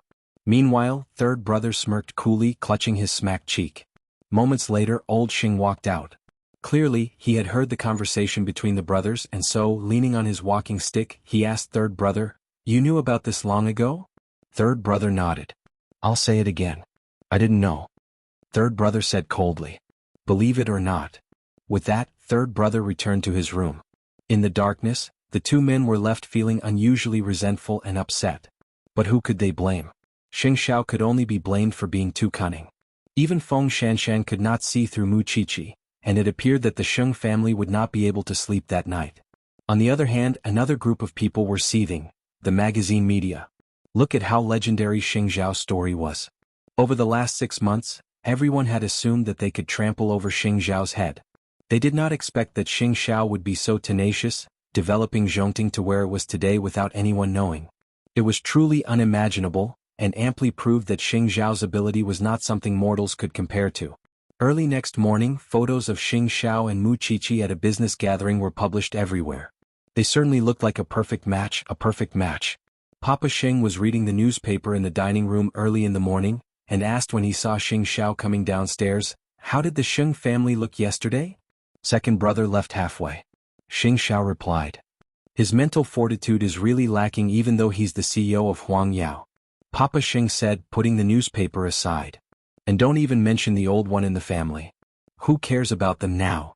Mama Xing came out with a glass of milk and sat beside her husband. "I just want the whole world to know about my son. It's been so stifling over the last 6 months. No matter what, you have to be careful. Your father is working all day and I have my own things to do. You don't have to worry about danger. As for Xiaoqi, you have to take care of him."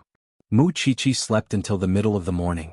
It was not easy for her to have a holiday, and there were no cases in the forensics lab. That was why she did not wake up together with Xing Xiao, and instead received a call from Feng Shanshan asking her to go out and play. "Forget it. You're still the old man's woman. I'm afraid you'll eat me up." Unexpectedly, Feng Shanshan laughed on the other end of the line. "Everyone in the world knows who the CEO of Zhongting is now. Don't you want to come out and relax? Please keep your enemy awake. I'm going back to sleep." There was no telling how old Xing would deal with Feng Shanshan. Perhaps Feng Shanshan could handle it herself. But no matter what, she did not want innocent people to be hurt because of this matter. There was no need to say much about the atmosphere in the Xing family. After the news spread, the entire Xing family was gloomy, and no one expected that Xing Xiao, who was said to be crippled yesterday, would rise again today. Of course, apart from Grandpa Xing and Xing Kai, sixth brother was also very dissatisfied. "I really didn't expect that scum to make a comeback." The old man had not said a word since last night, and was still quiet at the dining table today. Everyone else did not dare to breathe too loudly, and waited for the old man to speak. Why are you all looking at me?" "Grandfather, we're just worried about you." "What do you have to worry about?" Old Xing seemed to have aged a few years overnight. "You don't have to do this if it's because of Xing Xiao. I'm in good spirits. I'm not that weak yet. Xiling, stay at home today. Keep grandfather company." Xing Kai was still worried. Gu Xiling nodded and agreed to Xing Kai's arrangement. In truth, everyone knew that who would be happy after something like this happened? Only third brother was eating and sleeping as usual.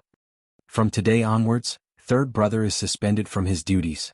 Everyone did a double take, not understanding what was going on. However, third brother knew very well, and rose from the dining table after eating, completely ignoring the old man's words. At that, Xing Kai put down his bowl and chopsticks and asked third brother, "What's your attitude towards grandfather?" "Don't burn me if you're angry. I'm innocent." With that, third brother returned to his room. Gu Xiling had been quiet for the whole night when she saw how angry her husband and elders were, and finally could not hold back the words in her heart. "Kai, grandfather, I think that Xing Zhao's founding of Zhongting might not be a bad thing for us. Think about it, Even if Xing Xiao left the Sheng family, the blood of the Sheng family still flows in his veins. Even if Xing Xiao wants to draw a line between us, we won't let him. We could still use him to build momentum for ourselves, build relationships for ourselves, and increase our bargaining chips. Think about it. Zhongting might want to target us, but to the outside world, we are just like the Gu family and the Su family, giving Huang Yao another layer of assurance. If that's not profit, what is it? Sheng Kai's eyes lit up at Gu Ziling's words, while the old man's expression was no longer as somber. Since everyone can't accept Zhongting's existence, why not use it? Isn't that great? Sixth brother gave Gu Ziling a thumbs up at that. You're so smart, second sister-in-law. Yes, he abandoned us first. He didn't want Huang Yao, so why do we have to hide from him? It doesn't make sense. As expected, there were two sides to every coin. Meanwhile, Gu Ziling's words made Xing Kai see his wife in a new light. Still, he felt even more guilty because he couldn't give Gu Ziling a child right away. That's why if Zhongting plays the high game, we'll play the high game. What's there to be afraid of? Zhongting was built by grandfather's grandson, and its grandfather's too. Who would dare to say otherwise? In short, Huang Yao was starting to be unreasonable. No, it should be called shameless.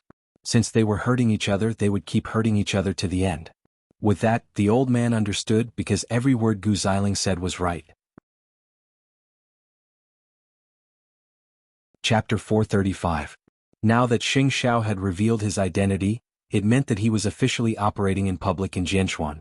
Now that Xing Xiao had leapt to become the most promising entrepreneur in the country, the media and magazines would naturally fight to interview him. There was even a TV station that invited Xing Xiao to record a financial interview. Now that Xing Xiao's value had naturally risen, the outside world was very curious about what had happened to him over the last 6 months. Chief, I've just received word that the Sheng family is congratulating Zhongting in public. Su Che sent the video of Xing Kai's interview to Xing Xiao. Xing Xiao's expression did not change after he watched it, but his lips curled into a faint smile. It seems that the Sheng family is eyeing Zhongting again. I don't quite understand, Su Che said. It doesn't matter.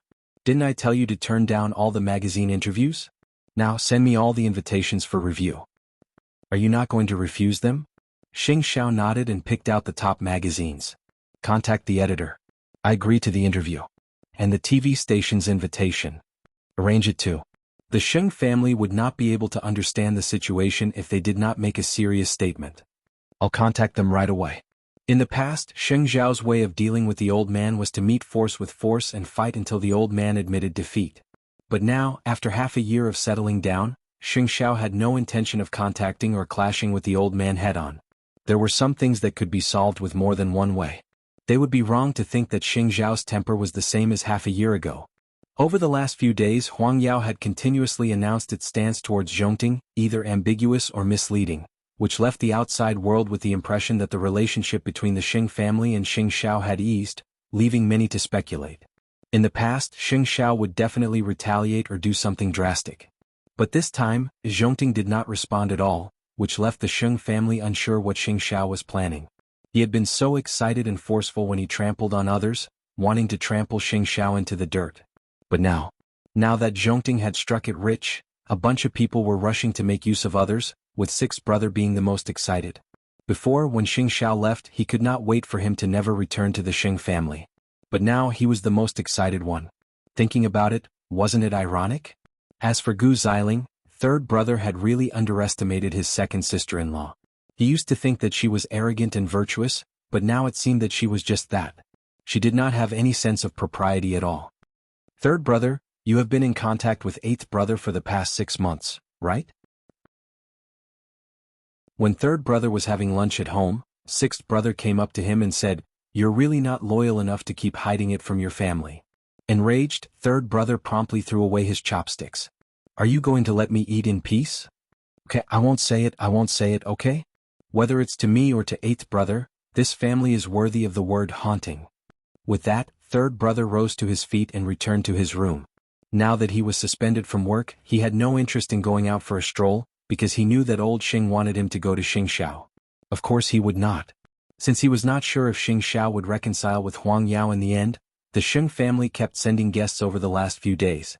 On one hand, it was to give old Xing face, and on the other, they wanted to get some information and build a good relationship with the Xing family as soon as possible.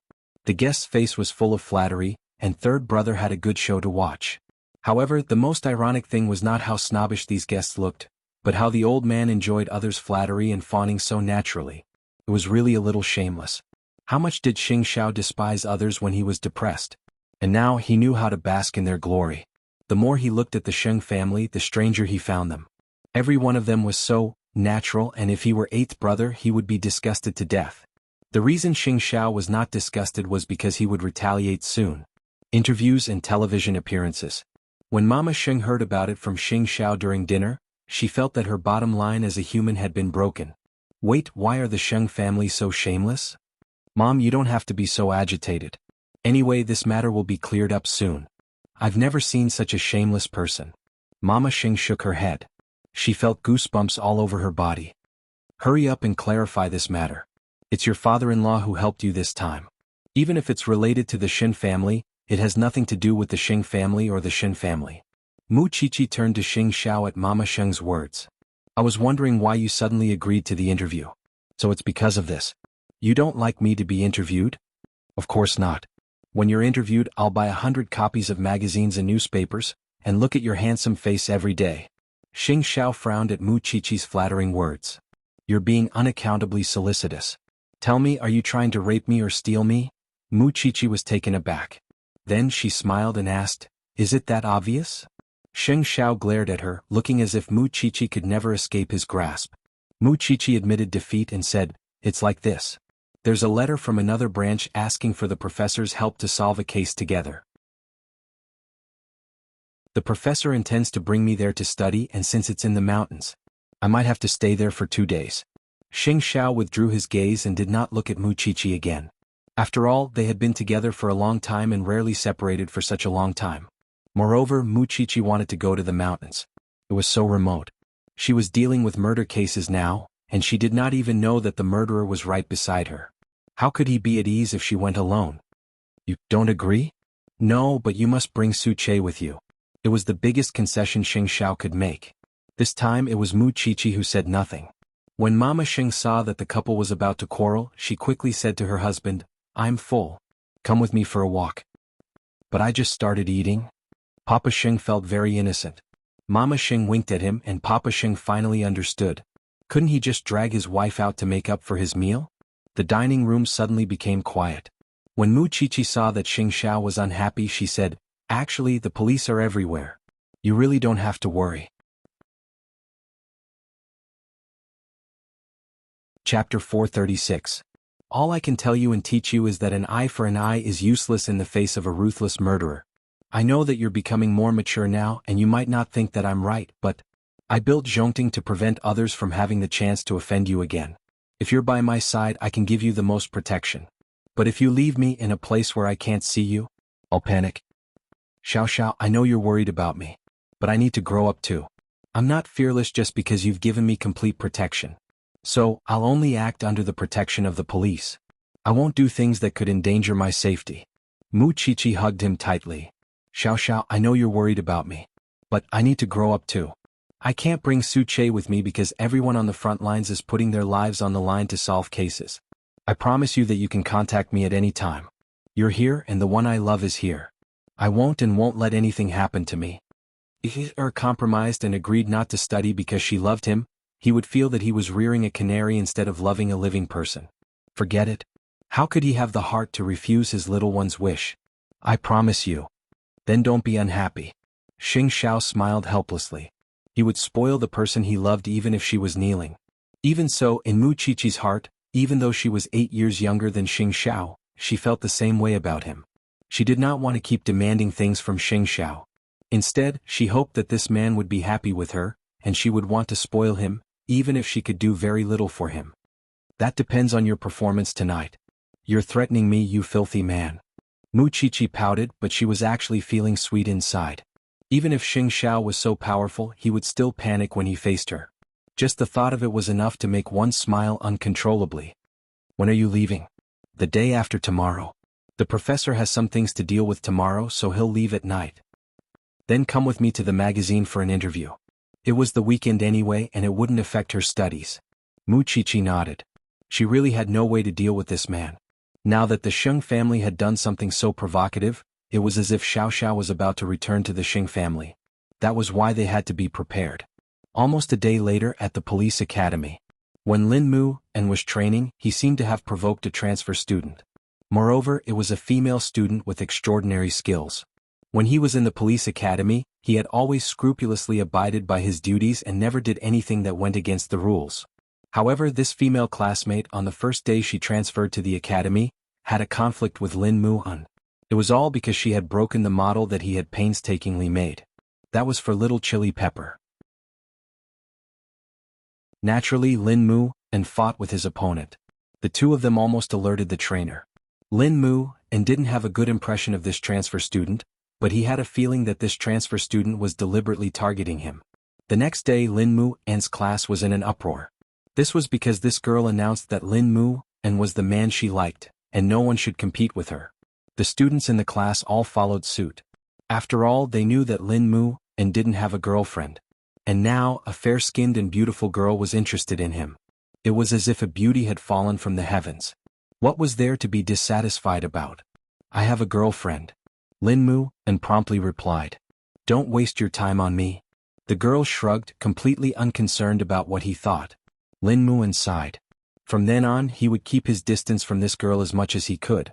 After all, even if he and Lu Chanshan were just buddies, he did not forget why he came back to the police academy. It was to protect the people around him and to protect Little Chili Pepper. He wasn't looking forward to some campus romance, and he believed that no one was more important than Little Chili Pepper. That was why he had to control his heart. Moreover, he couldn't help suspecting that his grandfather had arranged for this girl to come in and mess with his mind. Then he would compromise in the end, and he would never fall for it. That was why he warned his roommates, I have a family, so I hope you guys can help me. I don't want any rotten girl, and she would be very sad if she knew. His roommates made an okay gesture. Who didn't have a white moon in their hearts? They naturally understood his feelings.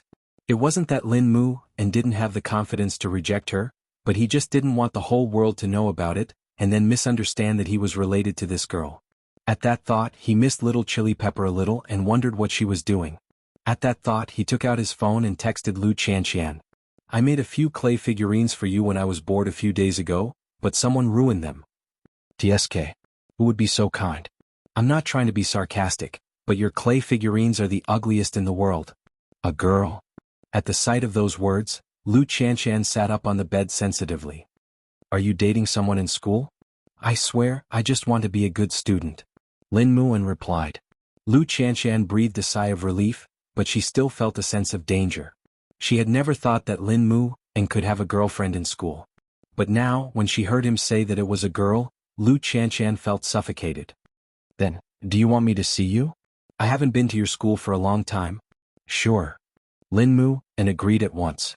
Lu Chanshan suddenly felt relieved at the word sure. Who was she to Lin Mu An? Why should Lin Mu An tell her where he went and who he hung out with? But Lin Mu An had told her of his own accord, and it was nothing special to him. I'll bring you something you like tomorrow. Lin Mu An put away his phone, feeling a little relieved. At the same time, as a man with brains, he knew that he had to ask for help. And now the only people who could help him were Mu Qiqi and Xing Xiao. It had been a long time since Mu Qiqi answered Lin Mu An's call. It was so difficult. You remembered to call me? What is it? I want the Crown Prince to help me investigate someone. Lin Mu An said at once. I know it's easy for Xing Xiao. Mu Qiqi didn't remember Lin Mu An being so serious, and so she agreed at once. Remember to treat me to a meal next time. Chapter 437. Alright, I'll tell Xiao Xiao. Send me the girl's information and I'll let you know at once when there's news. Thanks, Xiaoqi. Mu Qiqi was willing to help Lin Mu, and because they both knew that Lin Mu An and Lu Chanshan loved each other, but neither of them had exposed that layer of paper. As for Lin Mu An, even if he was a little flirtatious and a little glib in the past, a prodigal who repents is more precious than gold.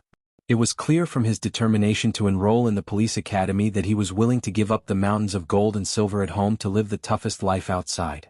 He must have fallen for Lu Chanshan. With that being the case, how could they not try as friends? Soon Lin Mu An sent her a message about the girl. Mu Qiqi was intrigued when she read it and told Xing Xiao. Xiao, what if this girl's appearance would become the best support for their relationship development? The Lin family is very prejudiced against Lu Qianqian. Can't you stop pouring cold water on me? I think that as long as two people work hard, some things are not as difficult as they imagine. If you could break free from the shackles of the Sheng family, why can't Lin Mu on?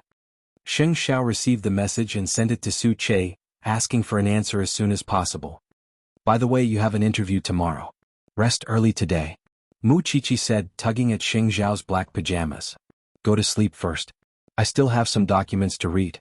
Sheng Xiao said, patting her head. In fact, he knew what she was hinting at and was teasing her. Do you think I don't know that these aren't urgent documents? Sheng Xiao put down the documents at her words and looked at Mu Qiqi with a half smile. How do you know they aren't urgent? Look at the time, Xiao. I'm not sleeping at this time usually. Sheng Xiao continued to pretend not to understand her invitation. Knowing that he was doing it on purpose, Mu Qiqi did not try to persuade him, and simply rose from beside him. All right. I'm going to sleep since you don't want to sleep. With that, Mu Qiqi took a few steps forward, when Sheng Xiao suddenly hugged her from behind. Little one, is it so hard to just say I want it? I'm a girl, I'm always embarrassed. Sheng Xiao turned the little one's body around and quickly unbuttoned her pajamas. This little one's figure was getting more and more pleasing to the eye. Of course it felt good too. You're already an old married couple. Why are you still so shy? Sheng Xiao put her on the bed, pressed her hands down and raised them above her head. Mu Qiqi looked at the man's muscular chest unnaturally. She blushed reflexively. She hoped that she would always treat Xiao like how he was when they first fell in love. She hoped that they would always keep each other fresh. That way she would feel that she loved this person more and more. She would not feel bored after getting used to it. I'm leaving tomorrow. I really want to bring you along. Those were Mu Qiqi's last words before she fell asleep. At the very least, he understood that his little one was reluctant to leave him. On the next day, the Sheng family did not know that Sheng Xiao was about to be interviewed by a magazine. They were still trying to smooth things over in the business world, as if Zhongting's glory was all thanks to Huang Yao. Someone in the business partners praised old Sheng, saying that he had groomed several good grandsons.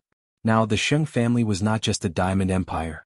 Their reach had broadened and the group would grow stronger and have a brighter future. Just a few days ago the old man had hated Sheng Xiao.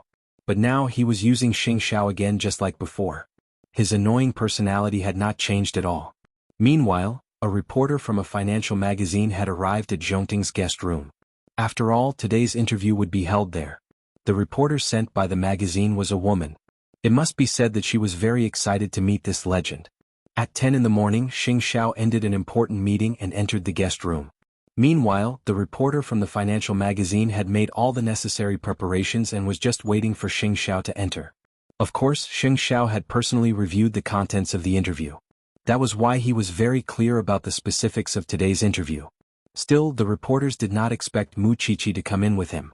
The 19-year-old girl did not appear young at all when she stood beside Sheng Xiao. It was as if they were one. She had short, medium hair and fluffy bangs. It was said that the tattoo on her ear was Sheng Xiao's English name. Chief Sheng, we can start now. Mu Qiqi let go of Sheng Xiao's hand at the reporter's words and walked behind the cameraman. After all, she wanted to see Sheng Xiao's most handsome side. It's a pleasure to have Mr. Sheng Xiao, the CEO of Zhongting, as a guest of our magazine and to be interviewed by us. Your story is now regarded as a legend, and everyone is curious as to what you have gone through in the short span of 6 months. How did you manage to make a company that no one is familiar with soar in such a short time? Can you share with us what you've been through in the past 6 months? Sheng Xiao smiled at the question and answered, Actually, it was my father-in-law who proposed Zhongting. He asked me if I was interested in developing into a military enterprise, and we did it without hesitation. In the last 6 months, I wasn't living a dispirited life like everyone thinks I am. I've been busy looking at products, meeting clients and running into the headache-inducing problems that most managers would face. As for Zhongting's meteoric rise, I think it's because of the timing. It's because the domestic market is still very empty, and my father-in-law has a unique vision. He saw the business opportunity, so Zhongting has been growing and developing under very little pressure. Sheng Xiao kept mentioning Xinjianchuan, but there was only one reason. The establishment of Zhongting had nothing to do with Huang Yao or the Sheng family, because Xinjianchuan was the one who proposed it from start to finish. Then, did your father-in-law or the Shen family participate in Zhongting's development? The Shen family had always encouraged me when the rumors about me were spreading, shielding me from the storm so that I would not have to worry about anything and could expand my business. I'm very grateful to everyone in the Shen family. Chapter 438. Freedom. Xing Xiao answered at once before explaining. Huang Yao is a family business and everyone in the Xing family works there. I was young and inexperienced back then, far less mature than I am now, which is why I have many conflicts with my family. I don't like it when others control my life, and my family might believe that I have the responsibility and obligation to take care of Huang Yao. But I don't believe it, which is why I left the Xing family half a year ago. Even now, I haven't had any contact with the Xing family. I was the one who left, and today I will rely on my own 2 feet to stand on this land again. Xing Zhao's intention in answering the question was to emphasize that he had never returned to the Xing family. Does that mean you won't return to Huang Yao? I've already established Zhongting. Why would I return to Huang Yao? What about the Xing family? I'm sorry, that's a digression. The reporter quickly apologized. I haven't seen any of them over the last 6 months, aside from that day at the business gathering. I think we would all be familiar strangers from now on. The reporter nodded at that. Was Xing Xiao drawing a clear line between himself and Huang Yao? Well, since I've digressed, I'll ask another question. Everyone I've met before told me that the Crown Prince of Huang Yao is not a person to be trifled with and carries with him danger. But I feel very comfortable with you sitting here today, and I don't feel any danger at all. What prompted you to change so much? Xing Xiao thought about it and eventually turned his eyes to the cameraman's back. Of course, he wasn't looking at the camera. Instead, he was looking at Mu Qiqi.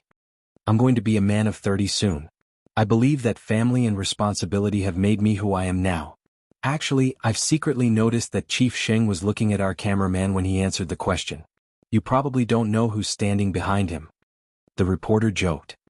I heard that Zhongting isn't just producing military supplies, but is also developing into weapons. Is that the direction of Zhongting's future? In the future, Zhongting will invest more money and manpower in the research and development department.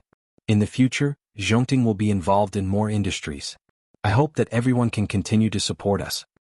I can tell that Zhongting is really ambitious. If that's the case, I shall risk universal condemnation and ask a question that no one else would dare to ask, because we know that your relationship with Miss Mu Qiqi is being watched by many. She was once known as the young bride of the Sheng family. I wonder if you have any plans or important decisions now. You insisted on coming for the interview. What else can I say?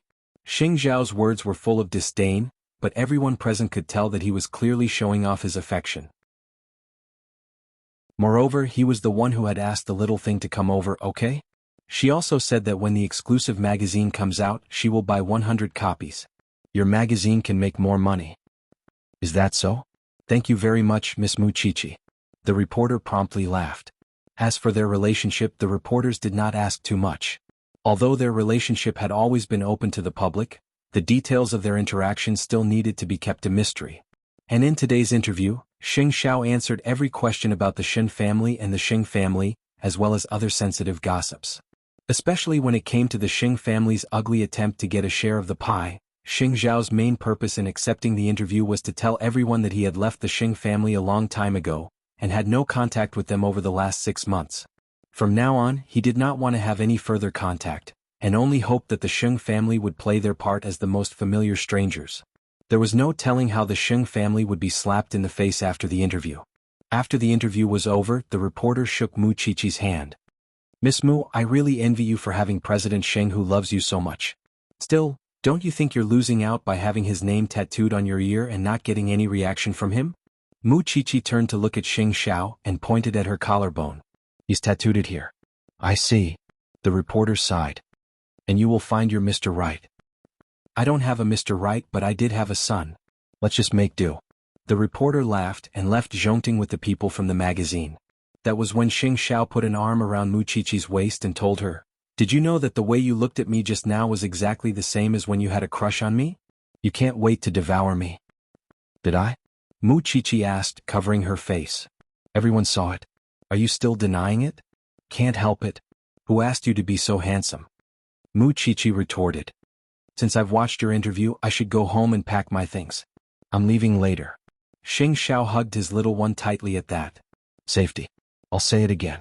Nothing is more important than your safety. Got it? Even if he could not bear to let go, his little one would eventually grow up, and it was something he could not control. Sometimes he would miss the timid Muchichi of old because the little one would listen to everything he said, but she did not have the soul she had now. Su Che had followed Xing Zhao's orders and found out what Lin Mu and had asked him to do, and Xing Xiao directly sent the information to Lin Mu, and so that the man would not disturb his little one. When Lin Mu and saw the girl's information, he immediately understood that she was indeed the actress that old Master Lin had hired. That was why she had been pestering him the moment she arrived at school, saying that she liked him and trying to disturb his mind. At that thought, Lin Mu and put away the information and prepared to welcome his little pepper when school was over. Lu Qianqian was punctual. She brought Lin Muan's favorite snacks to the police academy and waited quietly at the gates after registering. Lin Mu and saw Lu Qianqian's figure from afar and was naturally elated. Little pepper.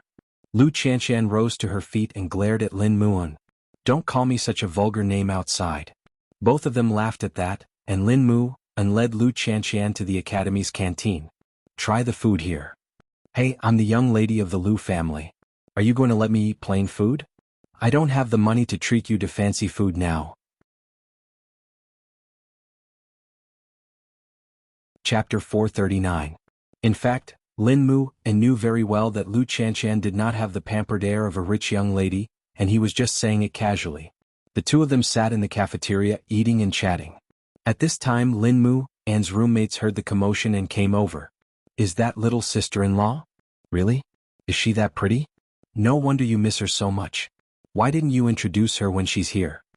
The others scrambled to sit beside them and cause trouble, but Lu Qianqian did not have the chance to explain before Lin Mu and smiled and brushed it off. Sister-in-law, you should walk around the school more. Otherwise people wouldn't know that our handsome Lin is already taken, and those rotten suitors would just keep coming for him.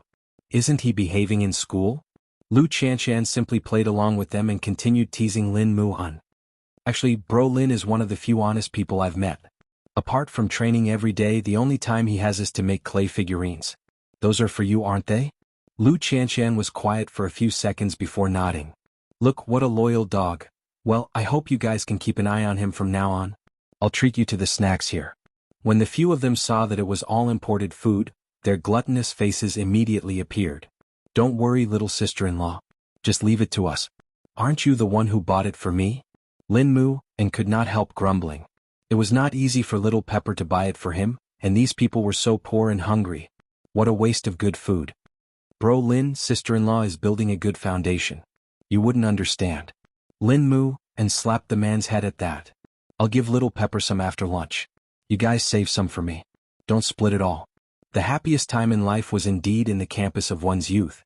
Now that Lu Qianqian was training every day, it had been a long time since she could relax like this. Just as they were eating and chatting, the girl who was determined to get Lin Mu and squeezed in with a tray. Can I sit? Sure. But Bro Lin and sister-in-law should go to another table. It's noisy here. Her roommate helped Lin Mu out. Sister-in-law, you have to come more often. You're so pretty and feminine. We would want to see you often. Lu Qianqian smiled but studied the girl as well. Lin Mu Anne's fearless personality would be a huge problem for him.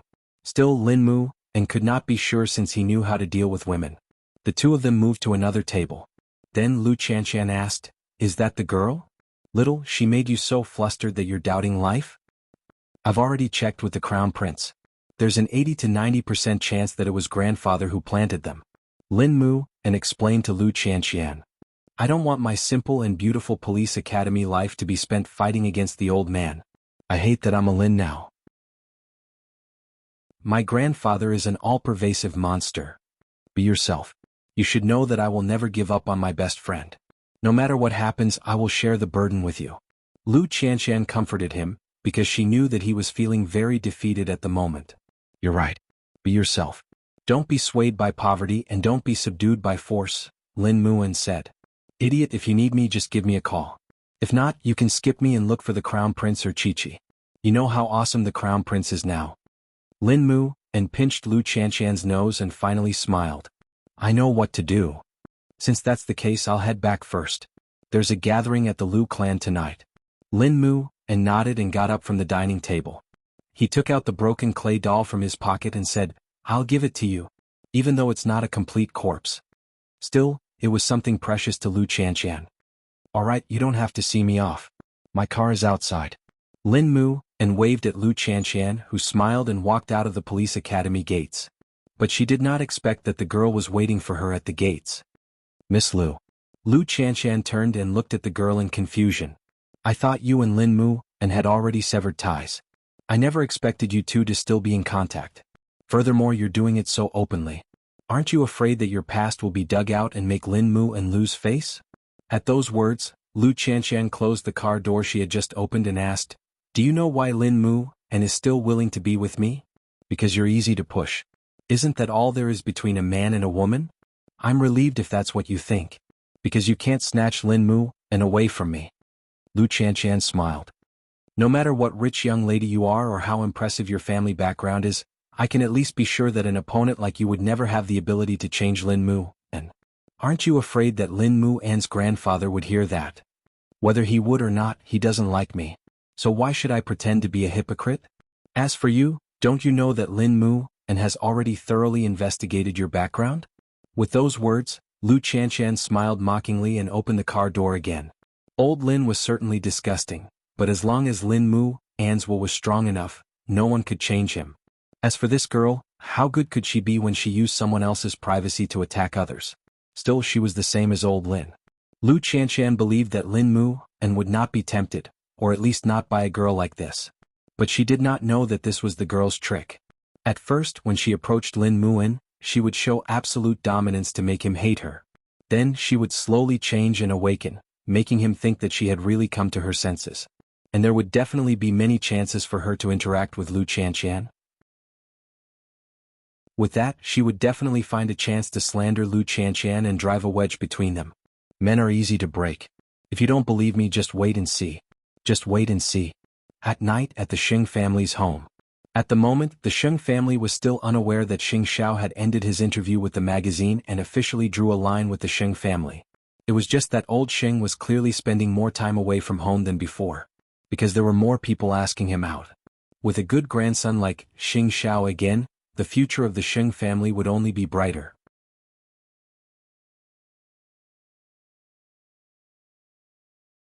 Chapter 440. Late at night, it was raining in the mountains. Mu Qiqi and Feng Shanshan were staying in a simple room, since that was the only condition in the mountains. Feng Shanshan did not like the humidity, and so tugged at Mu Qiqi. "Aren't you concerned about what old Xing wants to do to you?" "I don't want to, because he won't succeed no matter what he wants to do." Mu Qiqi covered her head, wanting to rest well. She was already tired after a 4-hour journey to the mountains. However, before they could turn off the lights, they heard someone shouting, "Another body found. Forensics team, let's go take a look." It was the border between Jianchuan and another city, which was why they were working together. Mu Qiqi and Lin Sanjiu promptly got up from the bed. The police had already assembled outside the door, and were holding black umbrellas as they headed towards the place where the body was found. It was in a cave in the mountains and the corpse was still fresh. It must have died just before nightfall, since there were only a few livor mortis spots. The forensics team was about to move for a further autopsy, but the townsfolk came to stop them. "Don't touch the corpse. It's too uncanny or you'd provoke something evil." The professor had seen his fair share of closed-minded cases after years of handling cases, and so had the forensics team, and Mu Qiqi stepped back so that the police could appease the townsfolk. Sure enough, the people in the police force were all experienced. They coaxed and tricked the man from the town away. "Do you guys smell something special? It's very pungent." Mu Qiqi asked them, standing in front of the cave. The professor and the others promptly turned to the corpse, only to find that the body, which had been whole just a moment ago, was slowly turning into bones. Mu Qiqi looked up to find that something was dripping from the mouth of the cave. The professor stopped them and said, "It's sulfuric acid. That's why these corpses are demonized. Sulfuric acid is man-made. Why would it drip down?" Everyone looked at each other. They could only examine the corpse and collect evidence for further study. "Looks like we won't be able to rest tonight." When Xing Xiao returned to his bedroom after taking care of business, he found that his little one was not home today. The spacious room was empty. Normally he wouldn't feel that it was quiet, but because that little thing wasn't around, he was worried about her. What was the point of fighting? Wasn't it all because of his little one? There was no telling if his little one was safe in the heavy rain. The victim is a female between 20 and 22 years old, 162 centimeters tall, and 45 kilograms. Time of death is between 6 and 7 at night. There are no obvious contusions, no violation, no strangulation marks around her neck, no signs of drowning. Now we have to investigate natural or poisoning. The police are investigating the family's situation. No, it's weird to wear a red dress in the middle of the night. The police officer felt a chill run down his spine. Also, after being corroded by the sulfuric acid, half of his face has turned into bones. He does look like a ghost from the movies. Tonight, we'll be spending the night with this corpse. If she really turns into a malicious spirit, none of you will be able to escape. The professor did not listen to their nonsense. Instead, he looked at Mu Chichi and Feng Shanshan and asked, "What do you think? I think we can find out if there are any taboos or legends among the residents nearby. I think the culture might help us find some clues," Mu Chichi said. The fact that the victim had come out in a red dress in the middle of the night, and that man from the town had shouted not to touch the corpse made Mu Chichi believe that it was all crucial information. "I don't know if you noticed on the way here, but there are very few women here." Feng Shanshan also raised her doubts. "Before we came, 2 of them died. Including the 3 now, they are all young women." The professor nodded. "All right, I got it. You 2 should get some rest. You still have work tomorrow." Mu Chichi and Feng Shanshan shared a look and returned to their own rooms. Even so, the corpse was in the yard, and it must be said that the mere thought of a red dress gave them goosebumps. Both of them lay back on the bed but could not fall asleep no matter what. Mu Chichi rolled over and whipped out her phone. She wanted to send Xing Xiao a message, but he should be asleep at this hour. But for some strange reason, Mu Chichi pressed the send button when she was about to delete the message. Still, there was only Xing Xiao's name in the message. Mu Chichi sighed. She wanted to delete the message, but Xing Xiao replied instantly. "What? Why aren't you sleeping, you filthy thing? I'm doing an autopsy here. Can you tell me why you're still awake at this hour?" "I'm not used to having my arms empty. It's too quiet when I can't hear you snoring." "You're the one who snores," Mu Chichi retorted, unconvinced. "The corpse we found tonight was right next door wearing a red dress. I'm a little scared." "Why aren't you scared when you're at home?" "Because you're not by my side," Mu Chichi answered seriously. "It's only when I'm out that I know the reason I feel safe and brave is because you're by my side." "Silly thing, I'll get up to handle business and put it on speakerphone. You won't be scared when you hear my voice." No, it's already so late. I'll feel bad if you stay up late." Mu Chichi quickly stopped him. However, Xing Xiao had already called her. Mu Chichi took out her earphones from her bag and put them on. Then she really heard his voice. "Do you know how much you can't leave me now? Are you going to leave me on your own again?" "I still have to if there's a murder. I won't care if you're scared in the future." "Oomph. Who would believe that?" That night, Mu Chichi did not know when she fell asleep. All she knew was that hearing Xing Xiao's voice made her feel that he was by her side. That sense of security was such that she would not be afraid even if the sky fell down, and whatever monster or demon would not be able to get close to her. The next morning, Mu Chichi was woken up by a commotion. The girl's parents had rushed over after the rain stopped and demanded to take their daughter's body away, not allowing the forensic doctor to do an autopsy. However, the cause of death had yet to be determined, and the police could not rule out suicide or homicide. So they argued with the girl's parents. The old couple was crying and throwing a tantrum, almost crashing into a rock on the road. The police could not do their job at all. Chapter 441. "I'll try." Mu Chichi nodded and walked to the old couple. Then she told the officers, "Don't force them. Of course they would feel sorry for their daughter." The professor was full of praise for Mu Chichi at that. "That child is smart. She knows to put herself on the opposing side to lower their guard." The officers left and did not continue arguing with the old couple. Mu Chichi walked up and sat beside the old woman. "Get up, auntie. Let's sit down and talk." The old couple cried their hearts out before they got up and sat down on the bench. "Auntie, your daughter is so beautiful. She looks like you when you were young, doesn't she?" The old woman could not hold back her tears at the mention of her daughter. "What's the use of being beautiful? Young lady, please persuade those youngsters not to touch my daughter's body. We won't do an autopsy." "Auntie, then, do you know how your daughter passed away?" The old woman was at a loss and shook her head. "She won't come back no matter how she died." "Auntie, do you know?" My sister fed her the wrong medicine and killed her. But everyone slandered me, saying that I killed her, and I was chased out of the house and almost died outside. That is why I studied forensics. A person should die with dignity and seek justice for her. If she died without a cause, she would not be happy in the afterlife. What would you do if she blames you when the time comes? The old woman's tears flowed even more at that. That is why I hope that you would allow us to perform an autopsy. That is the only way to find the culprit and seek justice for your daughter, while preventing new murders. I know you want your daughter to die with dignity.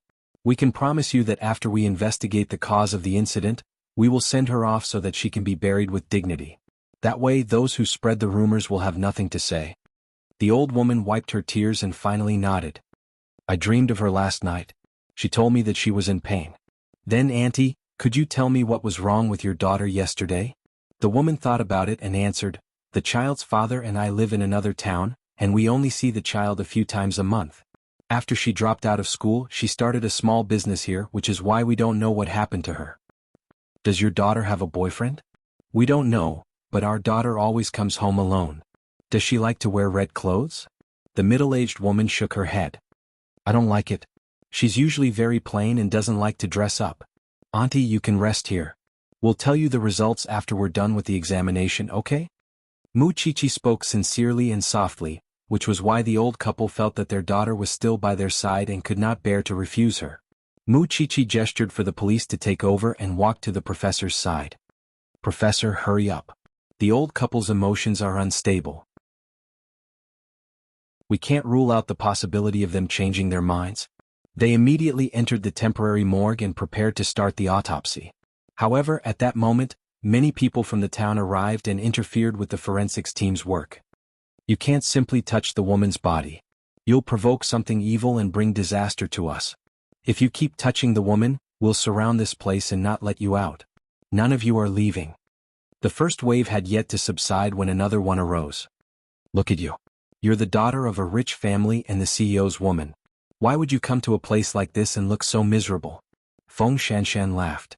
Is human life that funny in your eyes? Why so serious? It's just a joke because the atmosphere is too tense. Muchichi said nothing and the atmosphere outside was frozen. I'm afraid we'll have to ask for help, and it's not something that can be solved in 2 or 3 days. You two have classes tomorrow, so get ready to go back in the afternoon. The professor said to Muchichi and Feng Shanshan. However, with the current situation, it might be difficult for you to get out. It shouldn't be that difficult to send 2 people away, right? Professor, you really don't need us to stay? You're just an intern here to observe. You won't be of much use if you stay. Moreover, it's more important for you to go back to class and abide by school rules. Another team of forensics is coming and we have enough people. You two go, the professor said without hesitation. There must be some story between the people of this town and women. It's dangerous for you to stay. The professor said the word, dangerous. Muchichi immediately understood the professor's intention. Let's pack up and leave soon. Xiaoqi, call your CO and ask him to send someone to pick you up. We'll be more at ease if there's an escort. Muchichi looked at the men outside and nodded. She would not be pretentious at a time like this. She would make the call if she had to. However, Xing Xiao was in a meeting. When he saw the call from Muchichi, he quickly said, pause for 5 minutes. Xiao, I've run into some trouble here. Ask Su Che to send someone to pick us up. What kind of trouble? The townsfolk have surrounded the yard where we forensics are. We can't get out now, so we might need some help. Wait. After saying that, Xing Xiao hung up the phone and returned to the conference room. We won't be having a meeting today. We'll continue tomorrow. What happened, CO? Su Che quickly came up to him. Get 10 or so skilled people to come with me to pick up That little one said not to go to dangerous places. She's gone too far now. Xing Xiao muttered, but he was more worried than he was complaining. No wonder he did not even have a meeting and wanted to kill his way there. On the other hand, Gu Xiling had gone to a gathering of her friends. She could not help feeling a little emotional when she saw that all her old acquaintances had children. Moreover, everyone knew that she was married, and she could only tell them that she was not planning to get pregnant yet. She wanted to give Xing Kai more time because many people only had children after a few years. However, she had a feeling that it was not as simple as not being fated to conceive after having so much fun every night. The doubts in her heart grew heavier. She wanted to find a chance to get Xing Kai for a checkup, but she knew very well that if the matter was exposed, Sheng Kai's dignity as a man would be gone. Chapter 442. Mu Qiqi and Feng Shanshan had already packed their things, while the police were still negotiating with the townspeople. There was no telling why they would have such a huge reaction to dissecting a corpse. They're just being incited. The culprit is the one who doesn't want us to dissect the corpse. Mu Qiqi felt bad watching the people outside. The corpse could not be moved and the true cause of death was unknown, delaying the police's search for the culprit.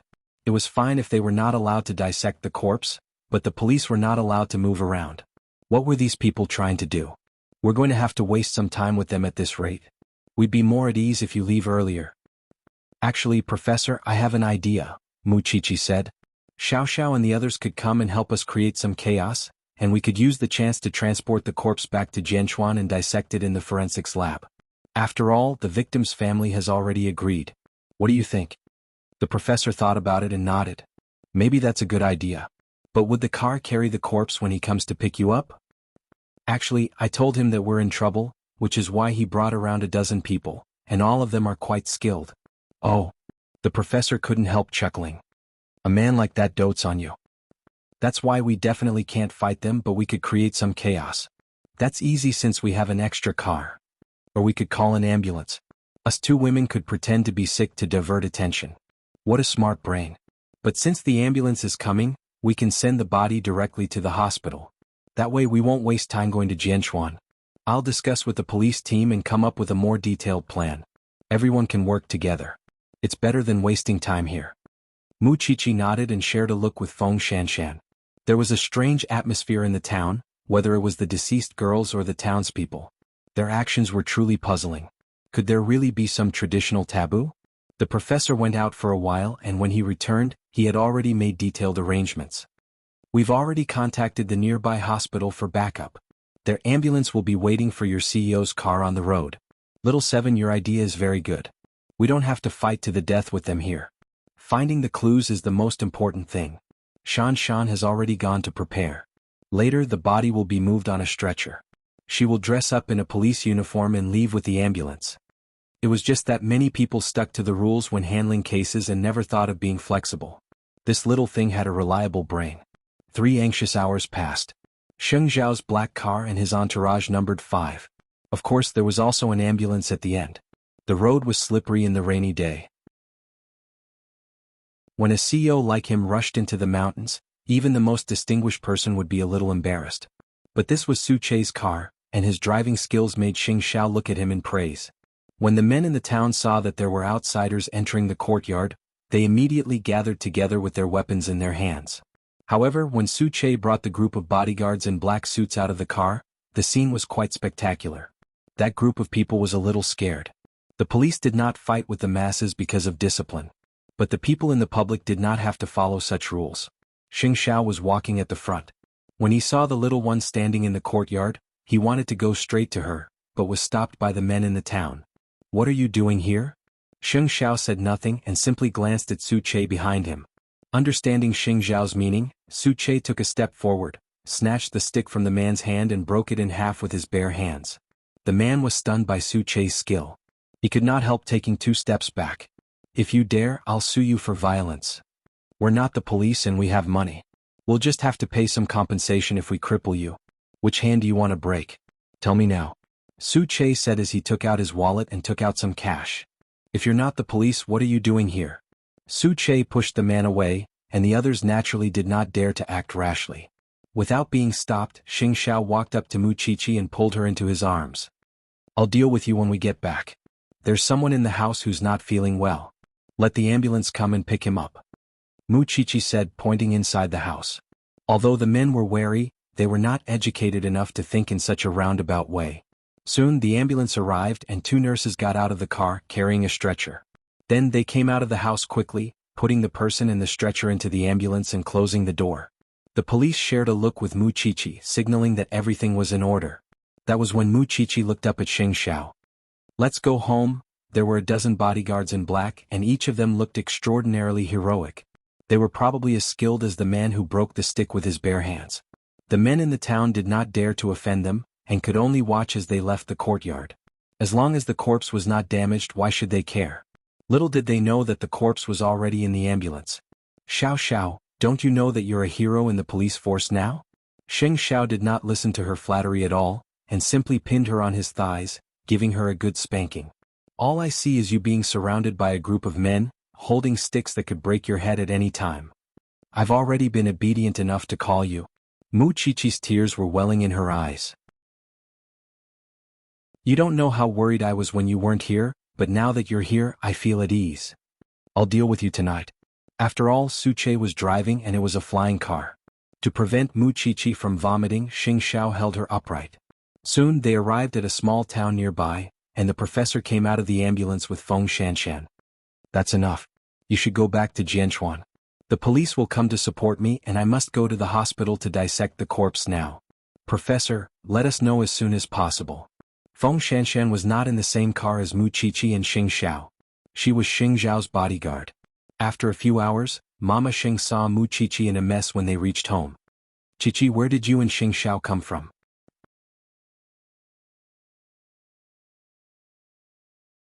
Chapter 443. I see. Hurry up and take a shower. We'll be waiting for dinner. Mu Qiqi did not dare to provoke the black-faced monster behind her, so she ran upstairs. A moment later, Xing Xiao came in too. He picked Mu Qiqi up and threw her into the bathroom. It's only a 3-4 hour drive today. I won't be able to make it if it's too far next time. What are you going to do? Mu Qiqi hugged Xing Xiao and took deep breaths. It was as if that was the only way she could feel that she was not dreaming. She had slept so close to the red-dressed woman's corpse yesterday. Even now it was still very horrifying. In order to protect myself, I can do anything. Believe me. Looking at her little face, there were dark circles under her eyes. She must not have slept well in the mountains for the past 2 days. Thinking of this, Xing Xiao did not continue to reprimand her. He hugged the little one and happily took a bath. Then he went downstairs to eat in high spirits. However, just as Mu Qiqi picked up her bowl and chopsticks, the professor called. The cause of death has been found. It's zinc phosphide poisoning. The victim's face was destroyed by sulfuric acid, so we could not see any signs. It's different from the other 2 red-dressed women's deaths. It's not the same killer. Things seem to be getting more complicated. The professor would probably be staying there for half a month. When Mu Qiqi finished the call and saw Xing Zhao's stern expression, she put down her phone and started eating seriously. By the way, when will the interview be aired? When will the magazine be released? If I'm not mistaken, it should be the day after tomorrow. The electronic magazine will be released at the same time, Xing Xiao said. Doesn't that mean you can slap the Sheng family in the face? Xing Xiao turned and glared at her. Don't talk nonsense. I'm not going to talk to you. Just eat. The man saw through her again. Mu Qiqi could not help but snicker. She felt sweet inside. Thanks to you, I have to work overtime tonight. I'll go with you. Xing Xiao did not believe her. When did she not curl up on his body and sleep like a koala? Feng Shanshan also returned home to the house that she had just rented out.